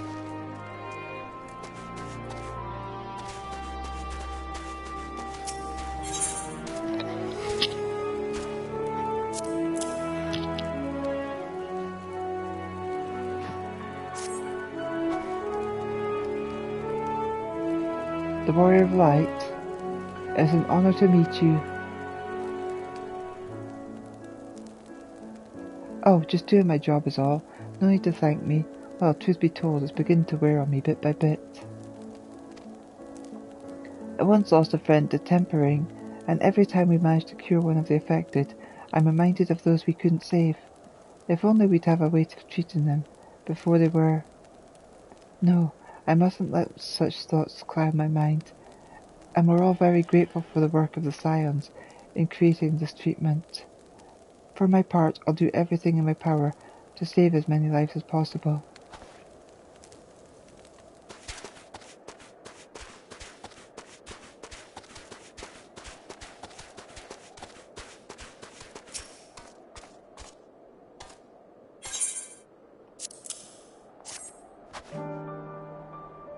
Sorry, I was a bit distracted.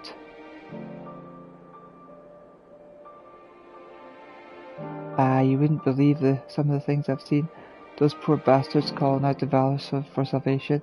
Well, now anthems praising the Empire, and then there's the screaming. Gods, I can still hear them. I mustn't let that stop me from fulfilling my duty. I fill my ears with wax if I have to, and once I get this ether down my neck, I'll return to my post. This stuff seems to be doing the trick, and it's even taking the edge off the cold.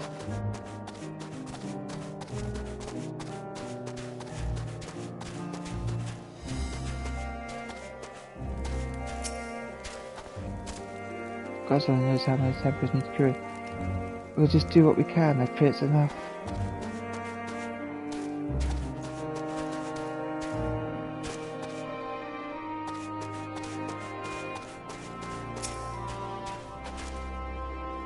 This ether tastes quite good, even a few sleep seems to have worked wonders.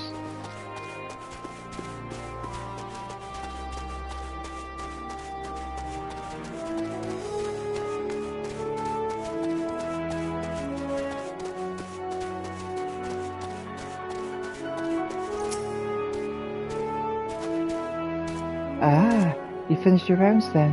Did the healers have anything to share? It's worse than I thought. Even the tempered we'd seen in their homelands did little to prepare us for the sheer numbers we've encountered here. Curing them all may appear to be an insurmountable task, but we must try. That's why maintaining moral and well-being of our healers is so important, and you've made a valuable contribution. I'd like you to have this by way of thanks.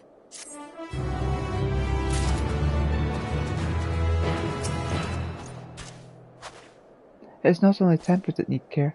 A fair few of our own were wounded on the Magna Glaciers. If only we needn't defend the supply caravan, a lot more of us could have joined the front line.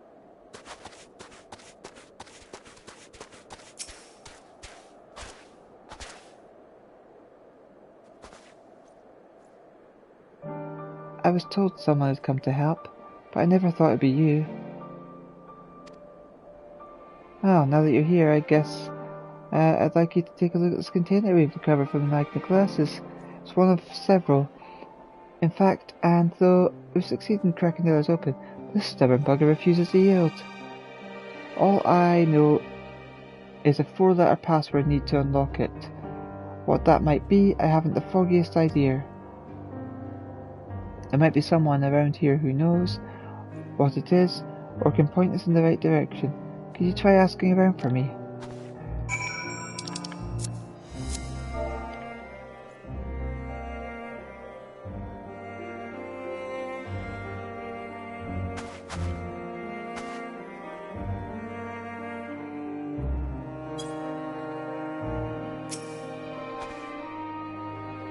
It's only 4 letters. How many possible combinations is that? Hope.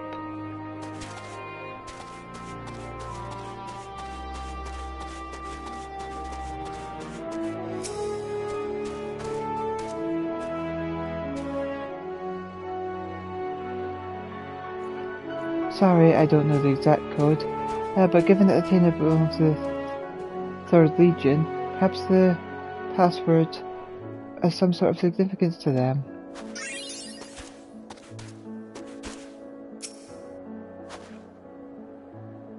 As it's one of the 3rd Legion's containers, you'll do well to seek out combinations of letters with some sort of importance to its history.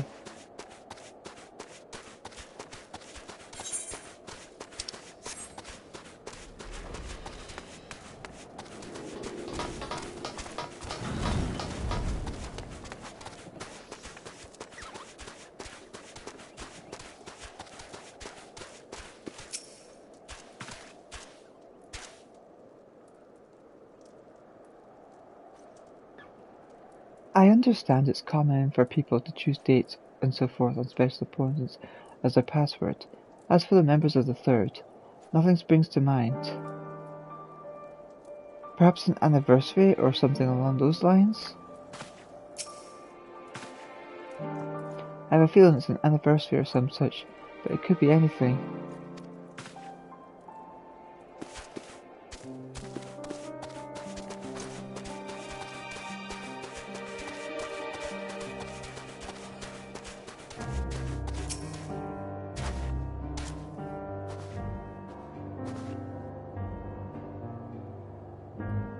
Container? Sorry, I've never had much to do with them. But if you're after clues that could lead you to a password, a little background information on the 3rd Legion might be of use. It was formed in the 1st year of Emperor Solus's reign, and he spent the first few decades engaged in campaigns across the northern territories. In the 42nd year, for its exemplary service to the Empire, it was assigned a new role, the protection of the capital, a far more prestigious position.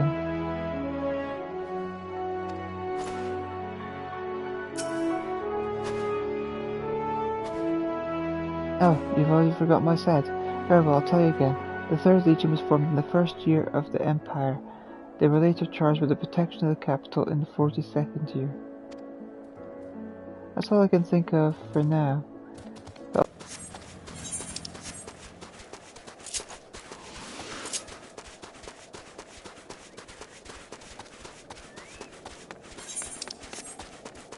okay, so 42nd might work, if it lets numbers.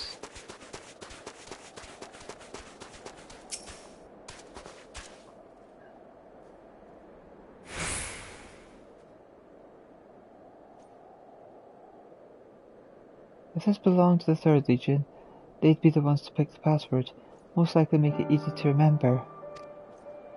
That information we got about the history of the Legion might be a lead worth following, but we've no way of entering numbers, only letters. Yeah.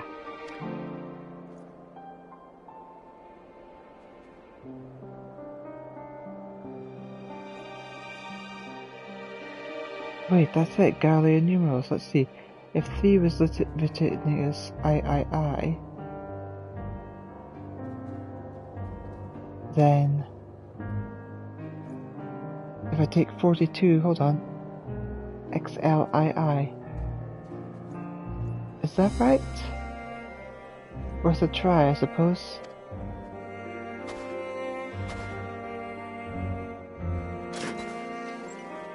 It worked, haha! Now to inspect our treasure.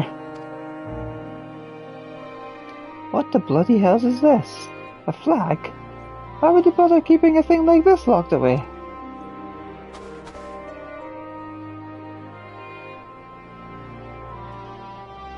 Well, I'll not pretend I understand their ways. Let's just assume they have a good reason for treating a bit of cloth with such reverence. Probably best to leave it here undisturbed, as I've no intention of offending anyone. Could you pass on word what we found? Oh, thanks for your help.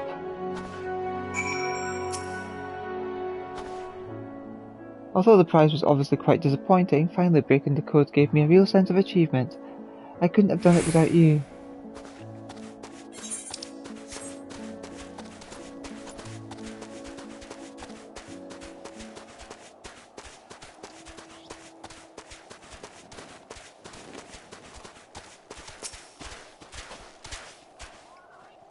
So, has the investigation finally reached its conclusion?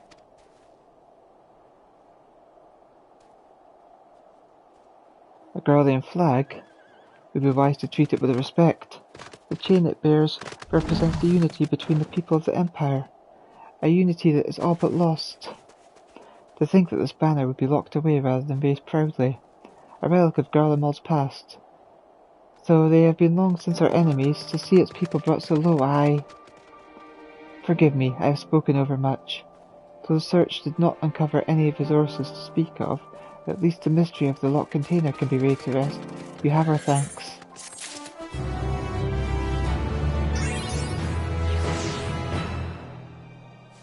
Yay.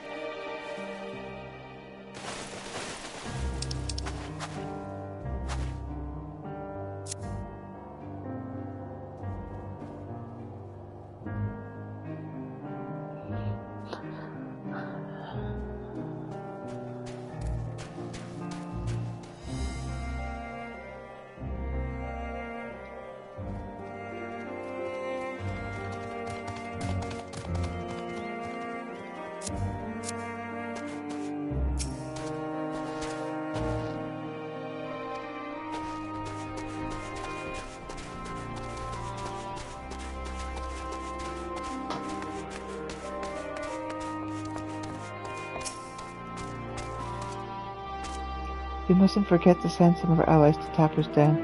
We still owe them for the bottle of cerulean. Would you mind giving Lucia a full report?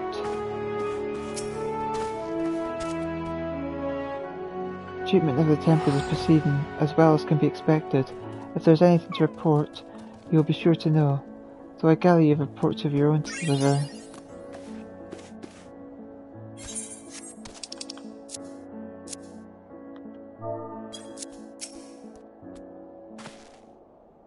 Is something the matter? The twins look out of sorts, and you two seem a bit off.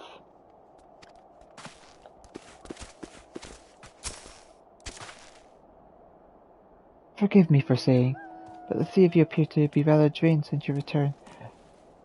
Is there aught I might do to be of assistance?